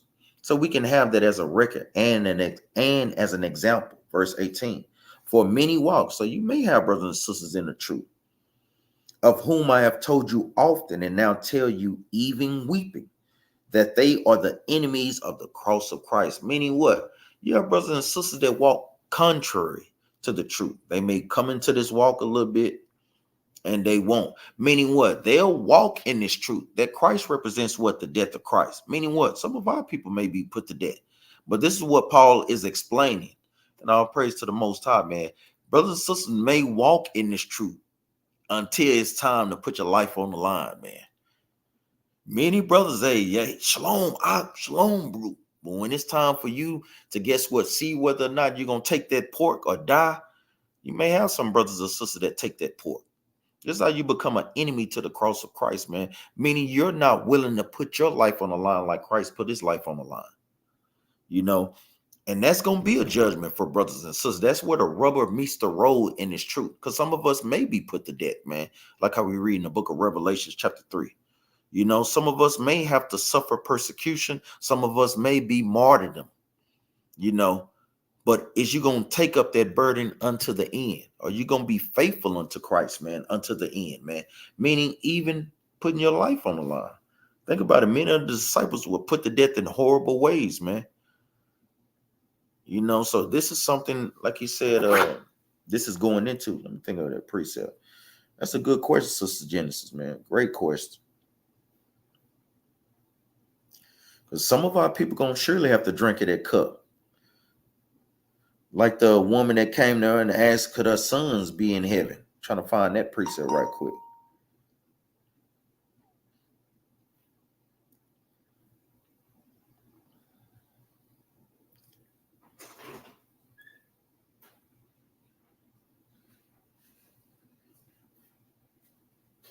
No, that's not what I want.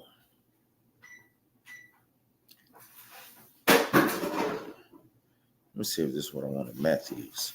We can find that precept for me. Ye shall surely drink. What a woman asked, could her sons come into heaven with Christ? And he asked them, are they going to be ready to drink? Is that what I want? Oh, yes, that's what I want. This is the book of Matthew, chapter 20 and verse. Yes, I'm going to start at verse 21. I'm going to start at verse 22. This is the book of Matthew, chapter 20 and verse 20.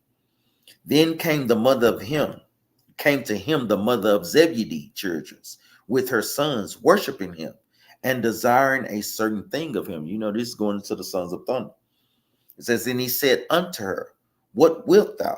He's asking, you know, what you want. She said unto him, grant that these my two sons may sit, the one on thy right hand and the other on thy left, in thy kingdom. So she's asking, you know, can you please have my son sit with you in the kingdom of heaven? Let's see what Christ said. But Yahushua answered and said, ye know not what ye ask. Are ye able to drink of the cup that I shall drink of? What was that cup that Christ had to drink of? His death, burial, and resurrection. He had to die for us. And he's asking her, I don't think she didn't understand, because he said, you know not what you ask. And that's something that brothers and sisters got to understand too. You being in this truth mean that, guess what? You could eventually be put to death in this truth, man. You know, is brothers and sisters ready to go that far? You know, that's something that you have to contemplate, man. It says, are ye able to drink of the cup that I shall drink of, and to be baptized with the baptism that I am baptized with? They say unto him, we are able. So they said that, guess what? They will be able to do those things, man. And this is something that, guess what, is posed to brothers and sisters. Are you in the truth? Just because we haven't looked good times here and there, think about when Jacob's trouble spring hard on the earth, man. Are you going to fold them, or are you going to hold them? Verse 23, and he said unto them, ye shall drink indeed of my cup and be baptized with the baptism that I am baptized with. But to sit on my right hand and on my left is not mine to give, but it shall be given to them for whom it is prepared of my Father. So that's some heavy stuff, meaning what? Are you willing to endure in this truth unto death? Shalom, shalom, Shalicia Bell. How you doing, sis? Leadership, are you able to set up super chat for members and donations? Yeah, I need to get that. I'm thinking you're in the spirit. Moses the messenger. I got to get that done. Joshua 1 mentions it in the book of Jubilee. Is mentioned in the Bible. That's right. I just thought of so. You put in the chat, Soldier Donald. What you talking about? I remember GMS did a video on me just because I read that in the Bible. Yeah, we love our brothers, man. There's some hard brothers, man. All praises, man. But you know, they got to understand it's different doctrines. And it's not that they shouldn't rebuke brothers. You know, we kind of understand. Like I said, it's just different doctrines. You know, it says, man, Camp, I just thought of something. If it was super relevant, Christ would have quoted it like he did in the Old Testament and the Apocrypha. What you mean? Tell me what you mean, Soldier Donald. Londo Charisma, Matthews 27:52. Can you explain what happened to those people? Did they live? Yes, they lived again. This is a question that Soldier Donovan was talking to me about, that you asked him on his live, Brother Lando. Yes, they lived again. Remember, the point is, Christ raised up many people from the dead. You know, think about it. This is just the same account, just on a much more bigger scale, because that's just showing you the power of Yahweh. How that power was emanating over that particular area. And not only did it wake up Christ, but it woke up other spirits as well too. So it's similar to how he rose up Lazarus from the dead, how he rose up Dorcas, how they rose up Peter, rose up Dorcas from the dead. That goes into that same account, Brother Lando. So let's get there right quick. Let's go to Matthew chapter 27. Yes, they lived again. Matthew chapter 27. That's just, remember, those are the many miracles of what Christ did. This is the book of Matthew chapter 27 and verse 52. And it reads, and the graves were open, and many bodies of the saints which slept arose. So we see that. So even in that, this is a precept. This is going to be on a grander scale too. This is going to happen again, Brother Orlando. That's why precept must be upon precept. This is the book of 1 Thessalonians chapter 4 and verse 15. Make sure you write this down and follow with me, Brother Lando. This is the book of 1 Thessalonians chapter 4 and verse, what do I say? 15. For this we say unto you by the word of the Lord, that we which are alive and remain unto the coming of the Lord shall not prevent them which are asleep. Meaning what? The people that are dead in the graves, guess what? That doesn't mean anything. The Most High God has power to raise them back up. The people that are alive is not going to prevent the people that are dead. This is what he is saying, verse 16. For the Lord himself shall descend from heaven with a shout, with the voice of the archangel, and with the trump of God, and the dead in Christ shall rise first. Meaning what? The people that died in this truth, keeping the commandments, they're going to be the first ones taken up in the chariots. It's similar to what we are reading in the book of Matthew, and this is a precept and an example that brothers and sisters can write down. Let's go back. The book of Matthew, chapter 27 and verse 52. And the graves were open, and many bodies of the saints which slept arose, meaning they were brought back up from the dead. This is not a new thing, Brother Lando. Remember, Christ healed and brought many people back from the dead, man. Christ did so many miracles that the scriptures could not contain all the miracles that he did. They just gave the most prevalent ones. Verse 53. And came out of the graves after his resurrection, and went into the holy city and appeared unto many. So we see that, guess what? They was just brought back to life. And we see these on many accounts. Let's go to the book of I want the account in John chapter 2. That's what I want. So we see many people, man. Many people were healed and brought back up. Is that what I want? Chapter 2, Capernaum, no, Jerusalem, Jesus, New all things, kept in except believe.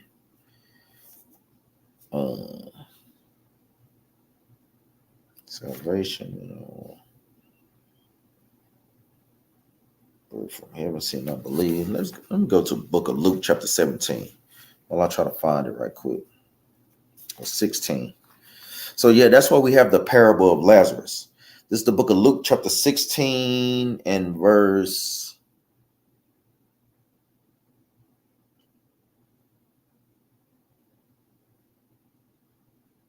22. The book of Luke, chapter 16 and verse 22. And it came to pass that the beggar died and was carried by the angels into Abraham's bosom. The rich man also died and was buried. So this is a parable going into Lazarus, how he was, guess what, died, but eventually, guess what, he was resurrected by Christ. I want that account though. So we see many people that were raised from the dead. John 11.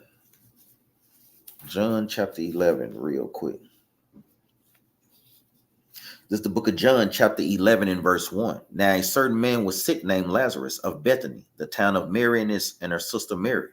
And it was that Mary which anointed the Lord with ointment and wiped his feet with her hair, whose brother Lazarus was sick. Therefore his sisters sent unto him, saying, Lord, behold, whom thou lovest is sick, because he loved Lazarus. When Yahushua heard that, he said, this sickness is not unto death, but for the glory of God, that the Son of God might be glorified thereby.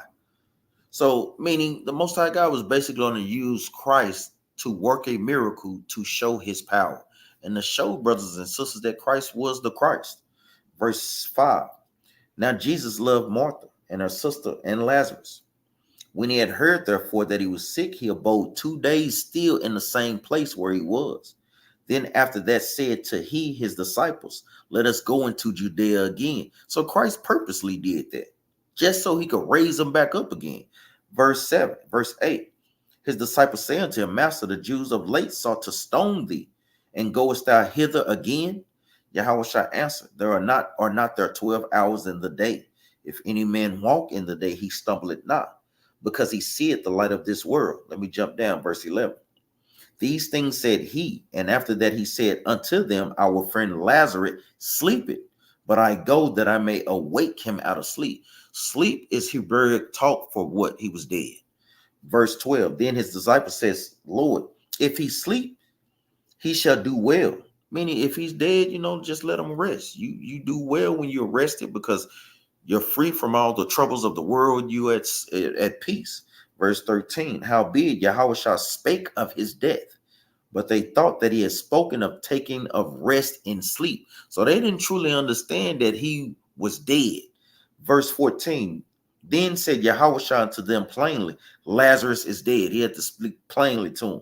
Verse 15, and I am glad for your sakes that I was not there, to the intent ye may believe. Nevertheless, let us go unto him. Then said Thomas, which is called Didymus, unto his fellow disciples, let us also go that we may die with him. Then when Yahushua came, he found that he had lain in the grave 4 days already. So Lazarus was dead 4 days. Verse 19. And many of the Jews came to Martha and Mary to comfort them concerning their brother. Then Martha, as soon as she heard that Yahushua was coming, went and met him, but Mary sat still in the house. Then said Martha unto Yahushua, if thou hadst been here, my brother had not died. But I know that even now, that whatsoever thou wilt ask of God, God will give it thee. Yahushua said unto her, thy brother shall rise again. Verse 24, Martha said unto him, I know that he shall rise again in the resurrection at the last day.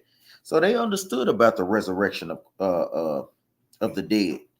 Verse 25, Yahushua said unto her, I am the resurrection. Hold on. Y'all forgive me.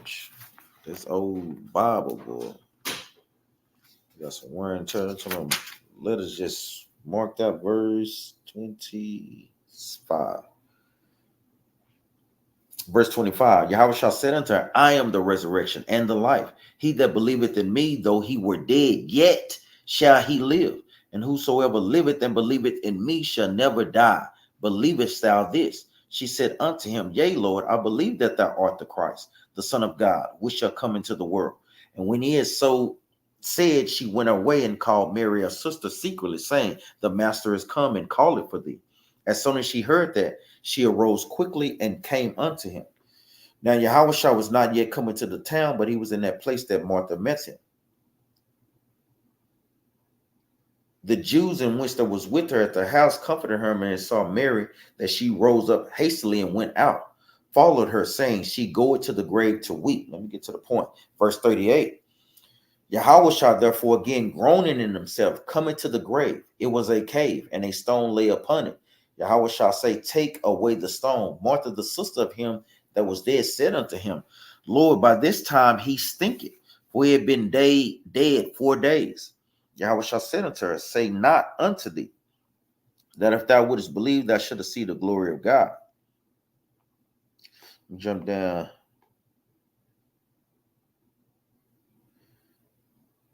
Jump down to verse 43 to get to the point. And when he had thus had spoken, he cried with a loud voice, Lazarus, come forth. And he that was dead came forth, bound hand and foot with grave clothes, and his face was bound about with a napkin. Yahushua said unto them, Loose him and let him go. So we see where Christ literally rose up Lazarus. So yes, those people were literally resurrected, Brother Lando. That was a long list spiel. I wish I could have just got to the point that Isaiah 34:16, that's right. You know, we still gonna deal with them too, Brother Dexter. Dexter, both doing Old Testament quotes from Jubilees and Jasher. So what's the harm in using these books? Because it just goes back. I'm gonna tell you, Brother Yeshua Yehudi, if you want to use those books, go ahead. You know, but we don't subscribe to them. You know, he gave you the precepts, Isaiah 34:16, seek ye out of the book of the Lord and read. And didn't say out of the book of Jubilees, out of the book of Jasher. But if you be compelled to read those books, you know, go right ahead. Tell me why they have restricted me for 1 hour. I've just been throwing up thumbs. So what that mean? And you know Esau Hayden. Yashar, do you know who facilitated and published those books? That's a good point too. I know Captain Yara Khan, that's the point. That's right. The Book of Jubilees is found in the Dead Sea Scrolls, circa 300 BC. Jeremiah 7:30 to 30. They mad at me for sending lights of thumbs. Yeah, they be hating, sis. Do you have proof that those writings are? That's the question. That's right. I know Brother Damon is asking for Jeremiah chapter 7 and verse 30.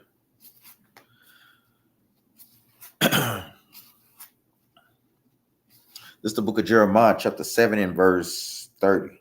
And it reads, For the children of Judah have done evil in my sight, said the Lord. They have set their abominations in the house which is called by my name to pollute it. And they have built the high places of Tophet, which is in the valley of the son of Hinnom, to burn their sons and their daughters in the fire, which I commanded them not. Neither came it into my heart. Meaning our people were actually sacrificing their church to these false deities, to these false gods. Being wicked as hell. Verse 32, therefore, behold, the days come, saith the Lord, that it shall no more be called Tophet, nor the valley of the son of Hinnom, but the valley of slaughter. For they shall burn in Tophet till there be no place. Meaning the Most High God was going to bring judgment on them in a specific place. That's right. I know. I said, do you have proof of that? None of the books that they are openly admitted to editing. That's right. Taking community says a right to rehearsal, sis we subscribe. That's right. You showing the book of the water. Yeah, all right. Man, but that's right. Man buns, yeah. You shot, but more importantly, if you actually ever read it, that's right. Some of the scroll. Understanding on that, that's right. GMS used that scripture against me. I know. It says Habakkuk got carried by his locks to give Daniel some help. That's right. That's a great precept, Soldier Donovan. I read them, Julia, a lot. I don't see a lot that's going on. What do I DC? I disregard. Okay, you can kind of keep it at that. I meant Ezekiel. I know what you meant.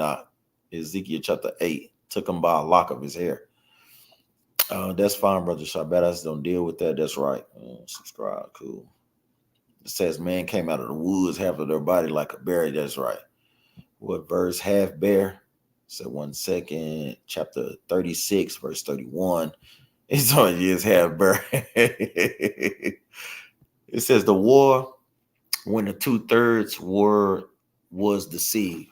So what's the precept? Sister Samitra? You don't have that precept, sis?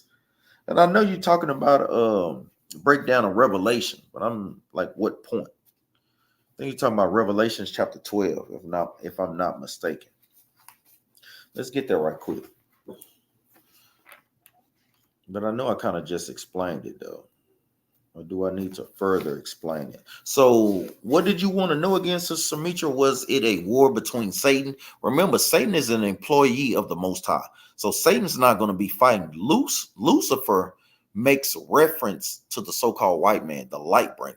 I know a lot of times people reference Lucifer as being Satan, but that's not how the Bible describes him.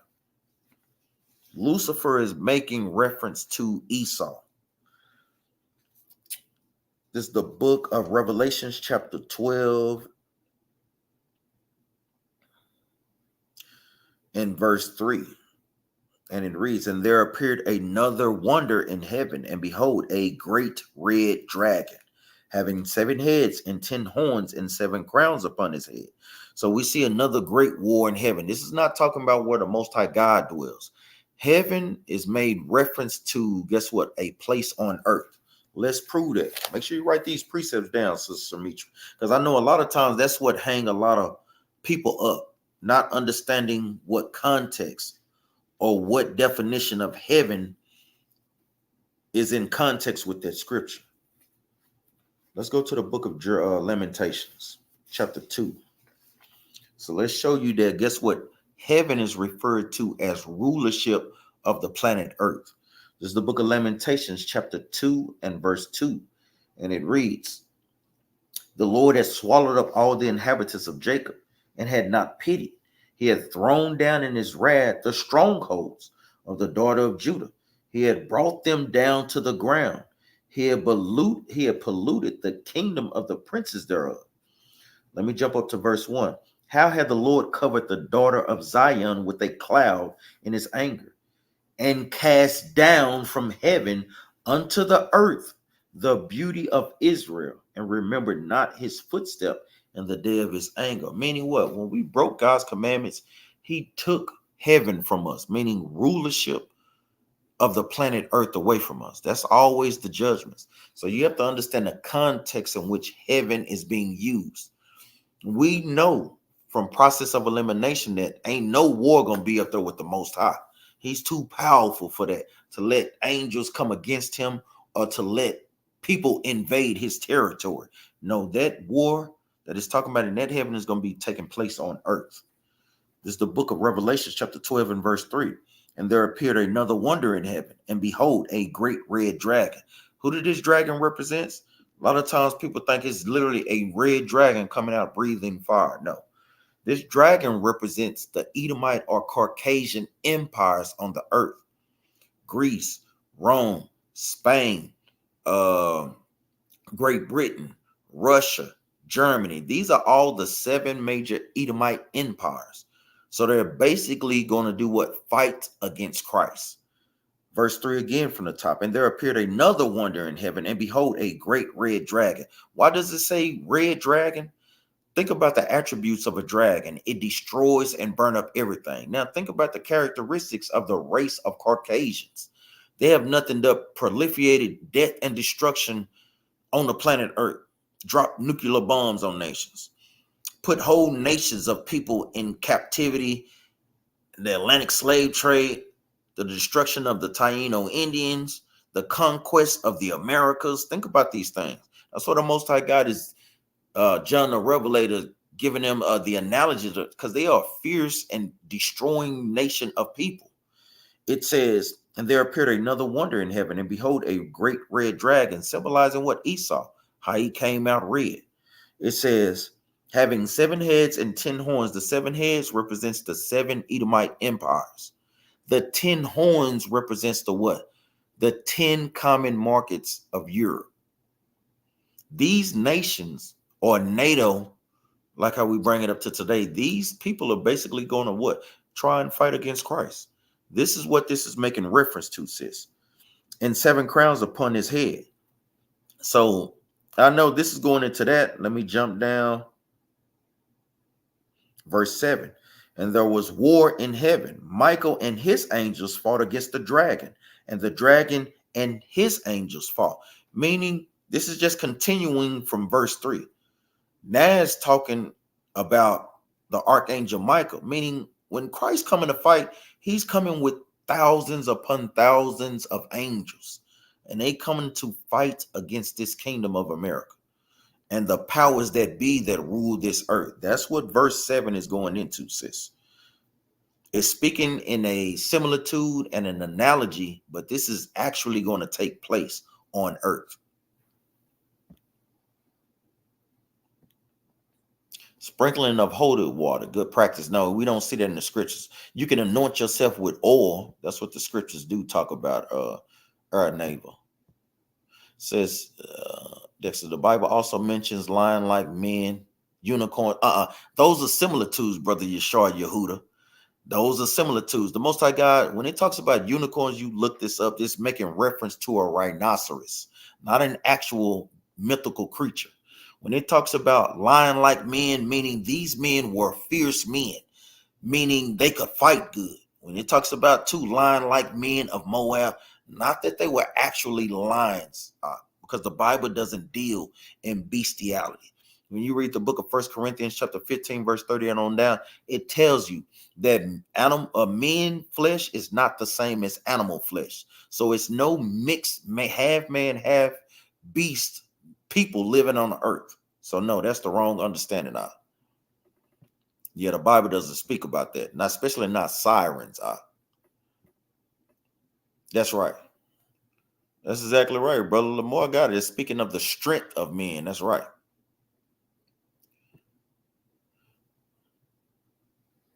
That's right. Even like Captain Yar and brother Dexter is going into, Captain, was a Christ hanged on a tree or nailed to a wooden cross? It was both, sis, because it just basically symbolizes a tree, and that a tree is made out of wood.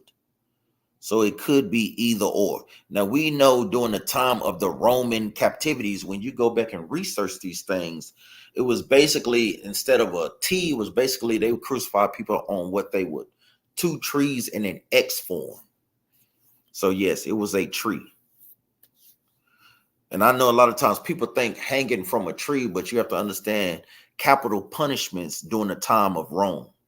So that's a good thing to look up, and you'll see how they were crucified on a tree made into an X, and they were hammered on there. That's why Christ said we was going to see his nails, the holes in his hands and the holes in his feet.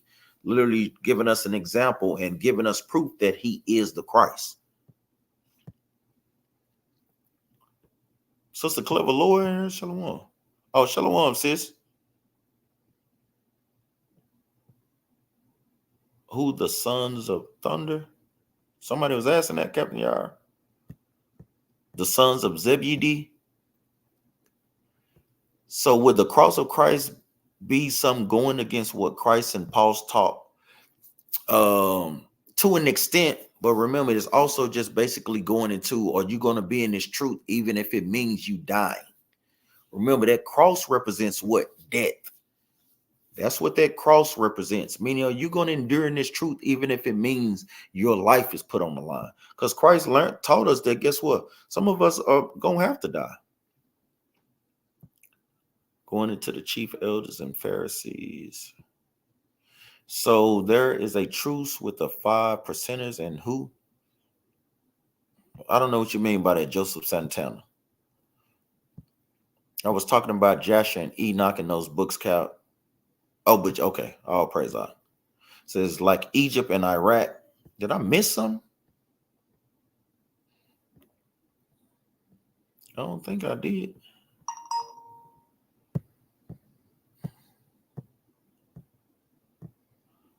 Lambdo. Says Damien, Shalom is verse in Genesis 6:13. Thy husband shall rule over thee, but read. Brother Damien, you're not trying to say that contradicts that, because it's not. If you think that it contradicts that, then you have the wrong understanding of Jeremiah 31. Is that what you're trying to say? This is the book of Jeremiah, chapter 31 and verse 22. And it reads, how long thou go about, O backsliding daughter? For the Lord had created a new thing in the earth. A woman shall compass a man. I mean, are you asking? I understand what you mean. Remember, it was going to be a new spirit in the earth on how eventually women would start to compass a man. But that still don't mean that you don't apply that. You know, that commandment still stands when people get back in order. It's just showing you that, guess what? Things will basically be out of course. That's all that is saying. That doesn't contradict Genesis chapter 3, verse 16. You have to understand, when you read the Bible in context, you have to understand, Brother Damien, there is judgments that go out in the earth when we break God's commandments. You know, and it's nothing to Most High God send these spirits out there. But that still doesn't negate, like you say, Genesis 3 and 16. That scripture is still applied in today's term when people and men and women are in order. Remember, it's just that the whole earth is out of course, man. That's all that is. That's all that makes reference to. Who got that precept? The whole earth is out of course. I haven't brought that precept in a while. And everything is turned upside down. I'm going to read this. This is the book of Isaiah, chapter 29 and verse 16. Surely your turning of things upside down shall be esteemed as the potter's clay. For shall the work of him that made it, he made me not? Or shall the thing framed say of him that framed it, he had no understanding? Let me jump down. I think it's 31 if I'm not mistaken.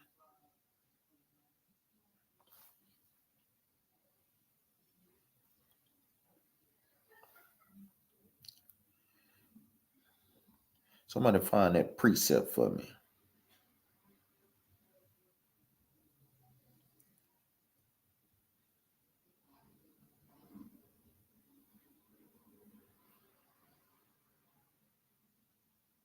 Let's go to the book of Psalms 82. That's not the one. Maybe I got that precept for 82 and verse 5 real quick.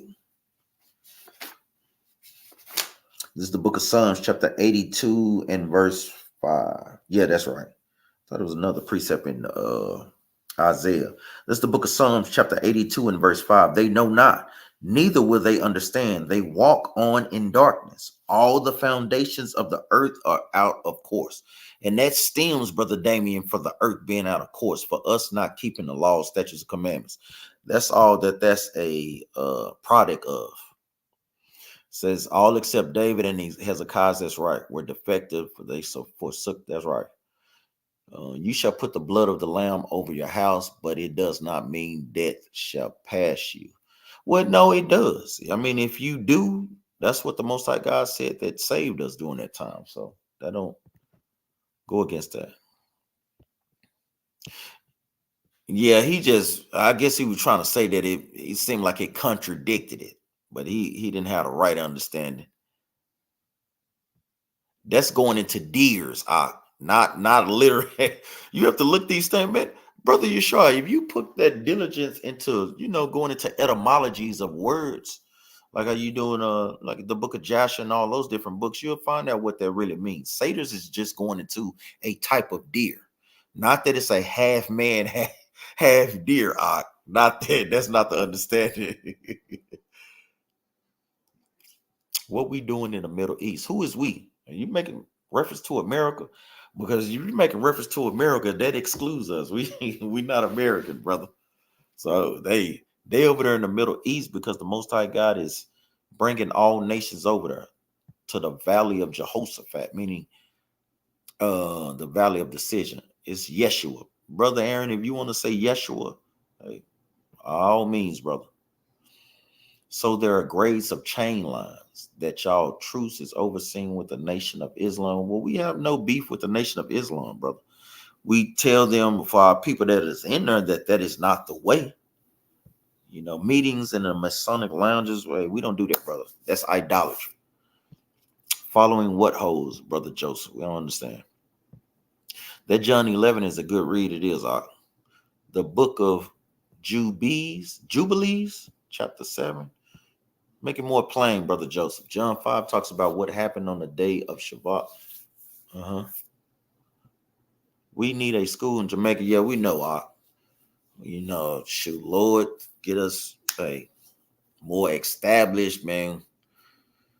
I think IUIC have a school in Jamaica, if I'm not mistaken. Is Yahweh Shah Yahushua ever called Yahuwah Yahweh in the Tanakh? What is the relevance of that? Remember Isaiah chapter 29, he'll speak to us in a different language, brother. So we don't get caught up in that. If you understand the scriptures of brother Yeshua Yehuda, we don't get caught up in that. If you want to call him Yahuwah, Yahweh, Yahweh Shah, Christ, sometimes I call him Christ, sometimes I call him Yahweh Shah. It's the same name in different translation, meaning it has the same meaning.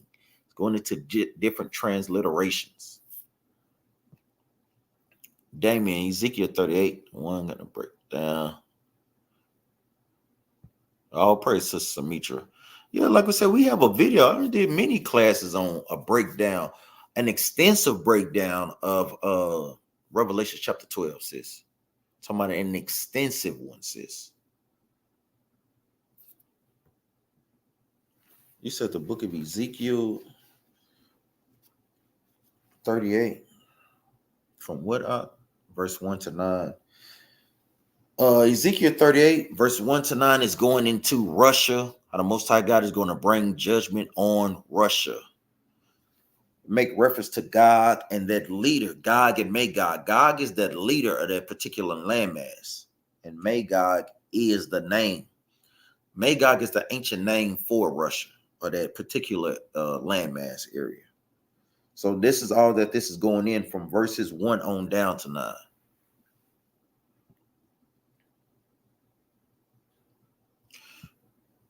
Yeah, thanks, Brother Lynn. And it says, and the woman which thou sawest is a great city which ranges over the kings of the earth. That's right. Pentecost is fast approaching. Does your camp teach burn fresh baked leavened bread? 23 and 17. No, we just have a regular feast day, 23 and 17. This is the book of Leviticus, chapter 23 and verse 17. Ye shall bring out of your habitations 2 wave loaves. So we don't do offerings anymore, brother Yeshua Yehuda. We don't do offerings anymore because even in the scriptures in the book of Leviticus say we can't bring an offering. Because we have no temple to offer, and Christ is the ultimate sacrifice. Christ died to do away with the sacrificial laws. So we no longer do those laws. Verse 17, ye shall bring out of your habitations 2 weighed loaves of 2 tent deals. They shall be a fine flour, and they shall be baking with leaven. These are the first fruits unto the Lord. And ye shall offer with the bread 7 lambs out of blemish of the first year, and young 1 bullock and 2 rams, and they shall be for a burnt offering to the Lord. So we don't give burnt offerings anymore, brother Yeshua Yehuda. That was the point. Verse 18 is the point. Thank you, done Israel. The foundations of the earth are out of course, unless you're talking about the. So probably I don't really use the JPS IUIC literally in every continent except for Antarctica. Oh, praise. And that's only because they're not allowed there. That's right. Shalom, brothers. Jamaica set up a school. Hey, Lord's will, man. We get some things happening there, get some passports. Hey, Antoinette Burn teach. I had never heard teaching like this until I heard the battle axes. All praise to the Most High, sis. That's what we're here for, to answer all questions. That's right, brother Soldier Ezra. Sirach chapter 35, great precepts. Keeping the commandments is offerings enough. Brothers in the spirit on this thing, man. We won't see soldiers, man. Oxen be putting in great precepts. This is the book of Sirach chapter 35 and verse 1. He that keepeth the law bringeth offerings enough. He that taketh heed to the commandment offereth a peace offering. So we see by us keeping the commandments, that suffices. But remember, that's what Christ was for. He was the ultimate sacrificial lamb. Praise Soldier Ezra. It says Oak View Kennel. Shalom, shalom, my dog right here, good brother. I used to work with you. I remember you used to wear fringes at work. Solid brother. Oh, praise, brother. Who are you though, brother? But I remember when I used to work at, what was that one cosmetic makeup place? What is it? Mary Kay? Not Mary Kay. I used to have work with a brother that was, we used to talk about the truth, and a brother that was in the truth there. I used to work with 2 brothers there that was in the truth. I can't remember their names. But yeah, tell me your name, Ox, so I can try to remember you more, man. I got a little older, man. But remember, we do have the Feast of Pentecost coming up June 16th, Sunday. What is that? Saturday sundown to Sunday sundown.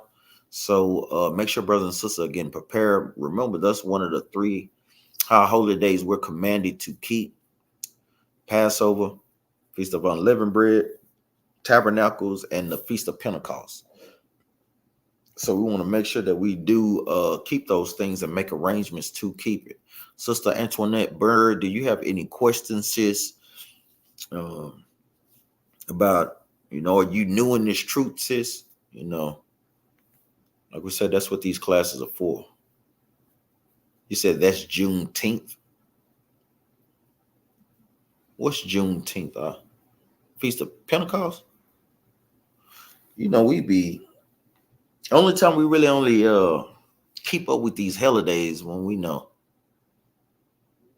Oh, at L'Oreal, all praise at L'Oreal, man.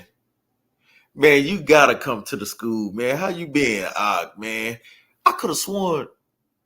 Do you still have that car, Because I ain't gonna lie, I think I seen your car with that Yahweh on the back in Hebrew. I could have sworn maybe a year ago I saw you. I just remember seeing that Yahweh on the back of your windshield. Yeah, all praises, man. Give me a call, man. My phone number is in the description. Man, make sure you give me a call, man. We right over here by Big T. Man, you got to come to the school, man. Yeah, that printing place. Yeah. They done moved to Mexico, so I had to give me another damn job. But yeah, man, give me a call, man. Brothers Aquan, Ahmed Wah, Deuteronomy 6:15, thou mayest not sacrifice the Passover within any of thy gates, which the Lord thy God giveth thee, but at the place which the Lord thy God shall choose to place his name. That's a great precept. Literally showing you we not doing sacrifices. You don't even have a temple to give sacrifice. Christ was the ultimate sacrificial lamb. Great precept. Where thou shalt sacrifice the Passover even at the going down of the sun at the season that thou camest forth out of Egypt. That's right. That's exactly right. There's another precept too in the book of Leviticus or Numbers, if I'm not mistaken, chapter 10, verse 11. All praise, man. Man, you still at L'Oreal lot? Says I'm good, man. What y'all that close? I could definitely make it. Or y'all? No, we bought right there by the car wash. We right across the street from the car wash, right there next to Kim's Fashion. We right next to it, man. Lord bless us with a nice building, man. We used to have a building in Pleasant Grove. Lord blessed us with a bigger building. You know, got a little bigger congregation, more space, man. The Lord, all praises. These damn battle axe soldiers, man. So, Kevin, you been on so many plantations, you can't. I really can't. I remember one time, man, I was going them damn temp service, man. I had so many damn jobs that won some. It wasn't even funny. I know at least maybe about 7 of them. And I hate that because y'all know I'm a plain man dwelling in tents. I like to do the same thing every day. You know, I really fur away from different stuff, man. You know, I like a routine, man. Any other brothers and sisters got any other questions or anything, man? Yeah, you got to come to the school. Make sure you call. Man, you'll be laughing at all them plantation jobs I done had, Brother Dexter. We supposed to be brothers, brother. But yeah, any other questions concerning anything, brothers and sisters? Need any counsel or anything? You still at L'Oreal? You're not the only one I'm at. Damn, you ain't at L'Oreal no more. Damn. Saquon. I'm a why. That's right. It's like it comes. Nah, you know I'm messing with you. You know I'm messing with you. But she all praise, man. Even like scripture said, I know Captain Yaron brought it out. Hey, man, don't work, you don't eat, man. Any other questions, man? Before we get off the chat, I know we're approaching 2 hours, over 2 hours. Make sure y'all go back and read 1st and 2nd Kings, 1st and 2nd Chronicles. Make sure y'all get yeah, most definitely call Sister Sapphire. You know, that's fine. Yeah, give me a text and you know we get on the phone, sis. That's what we're here for.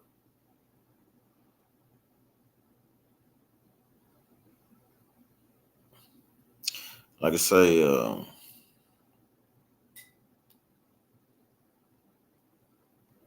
did he? He's the word. Who is he? I can't remember his name because he came out one time when WFI came down here, and I hadn't seen Ak in a long time. Can't remember his name. I was trying to. Damn. I never noticed he used to wear a Lion of Judah hat though. I never used to.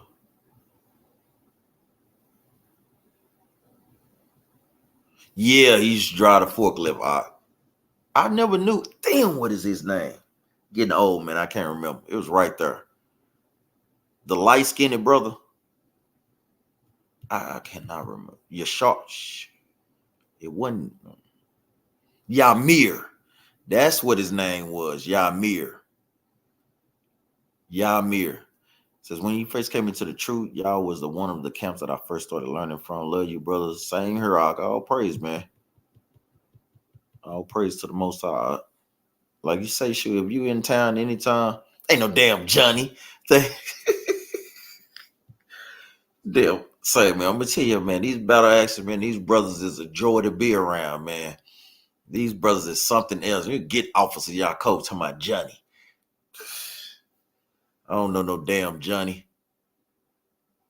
Then you must be talking about. I don't remember that, brother. Yes, I've been following for a year, trying to understand and learn the truth. I have kids that I have to reteach me. Church of Yah and Christ lies. Yeah, that's right, sis. Like we said, that's why we have these Q&As. We have our phone numbers in the description. If you call. Like we always tell brothers and sisters, come to the class if you in the Dallas area. Look us up. How you can get more edified. We have classes 7 days a week, except for 6 days a week, except for Thursdays when brothers hold Camp 101. We teach brothers on how to be out there at camp, going over reading, going over breakdowns of precepts, standing in order, watching out for our backs, and so on and so forth. So the Holy Ghost showed me as she to me on my KJV Bible. Say that again, our neighbor. Shalom, shalom, shalom. Jasmine Warren, shalom. Now he was dark. He used to wear the glasses. I may be getting y'all mixed up. Damn, Officer Yaakov. Yeah, just give us a call. Our numbers are in the description. Just give us a call, man. Get in touch with any one of the captains. And we'll most definitely link up with you, invite you to the school and all that. 9 years, that's right. Prospected a lot of camps. Nobody put on my heart, man, the battle axe. That's right. I know we still working with our brother next niggas. We just still in Atlanta. I'm trying to get the number. I can't find it because I'm serious about this thing. I done let the white woman go. All praise. I dropped the drug addiction. All praise, man. That is, man. That's one of the things, like I said, I had to stop doing smoking and selling drugs. Fully got into the truth, man. Oh, yeah, you're right. Soldier Donovan, you on point, man. We got classes 6 days a week. I forgot Captain Yara do. I can forget about I forget he do it before class. You damn sure right. We do have class 7 days a week. All praise to the Most High, man.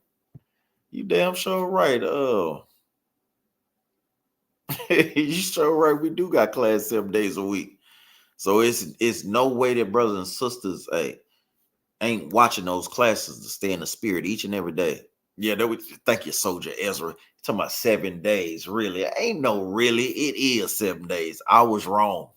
Damn, Cap was wrong. Yeah, you moved to Atlanta. I didn't know you moved from Florida, but no, we always in talks with Ak, like we say, trying to spread this truth to those specific areas. I know Captain Gerald, I was trying to set up something to come down there so we can officially link up with you, Ak. You know what I'm saying? And meet you face to face. Ain't no really, we do got 7 days a week. So my bad, man. Got classes 7 days a week. And the way brothers and sisters shouldn't be trying to keep their spirit fed, especially with the battle axes.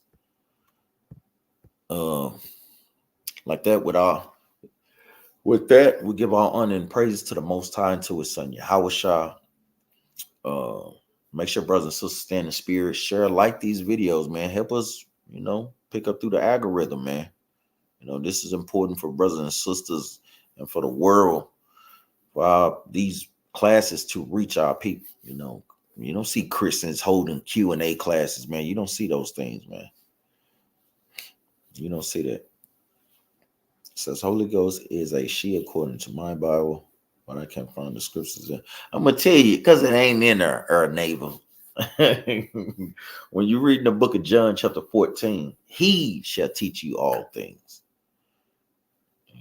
It's not a she, a feminine spirit. But I know sometimes the Most High God refers to wisdom in the feminine. Just a allegory that he uses, but not with the Holy Spirit. It's just going into the laws of the Most High. But with that, we give our honor and praise to the Most High and to His Son Yahushua. Pray brothers and sisters was edified. Like I say, if you have any other questions, feel free to call, man. Lines are open for brothers and sisters, man, to help feed their spirit and to stay in this truth and keep these commandments. Yeah, come on. Yeah, you already know that. You don't need no introduction. La D. Shalom, Mark. Shalom. When you come back to class, like we say, you got 6 likes, man. Get them likes up, man.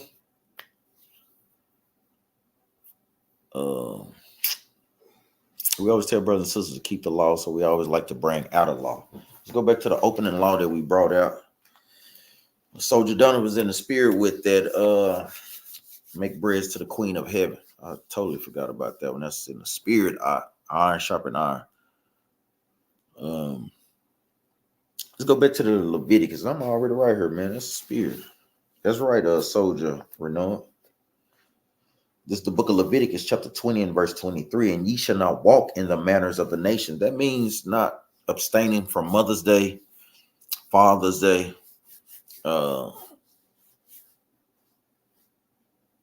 Cinco de Mayo Day, all these different type of things, man. These things are nowhere in the Bible, man. You know, and by default, you're worshiping other deities and idols.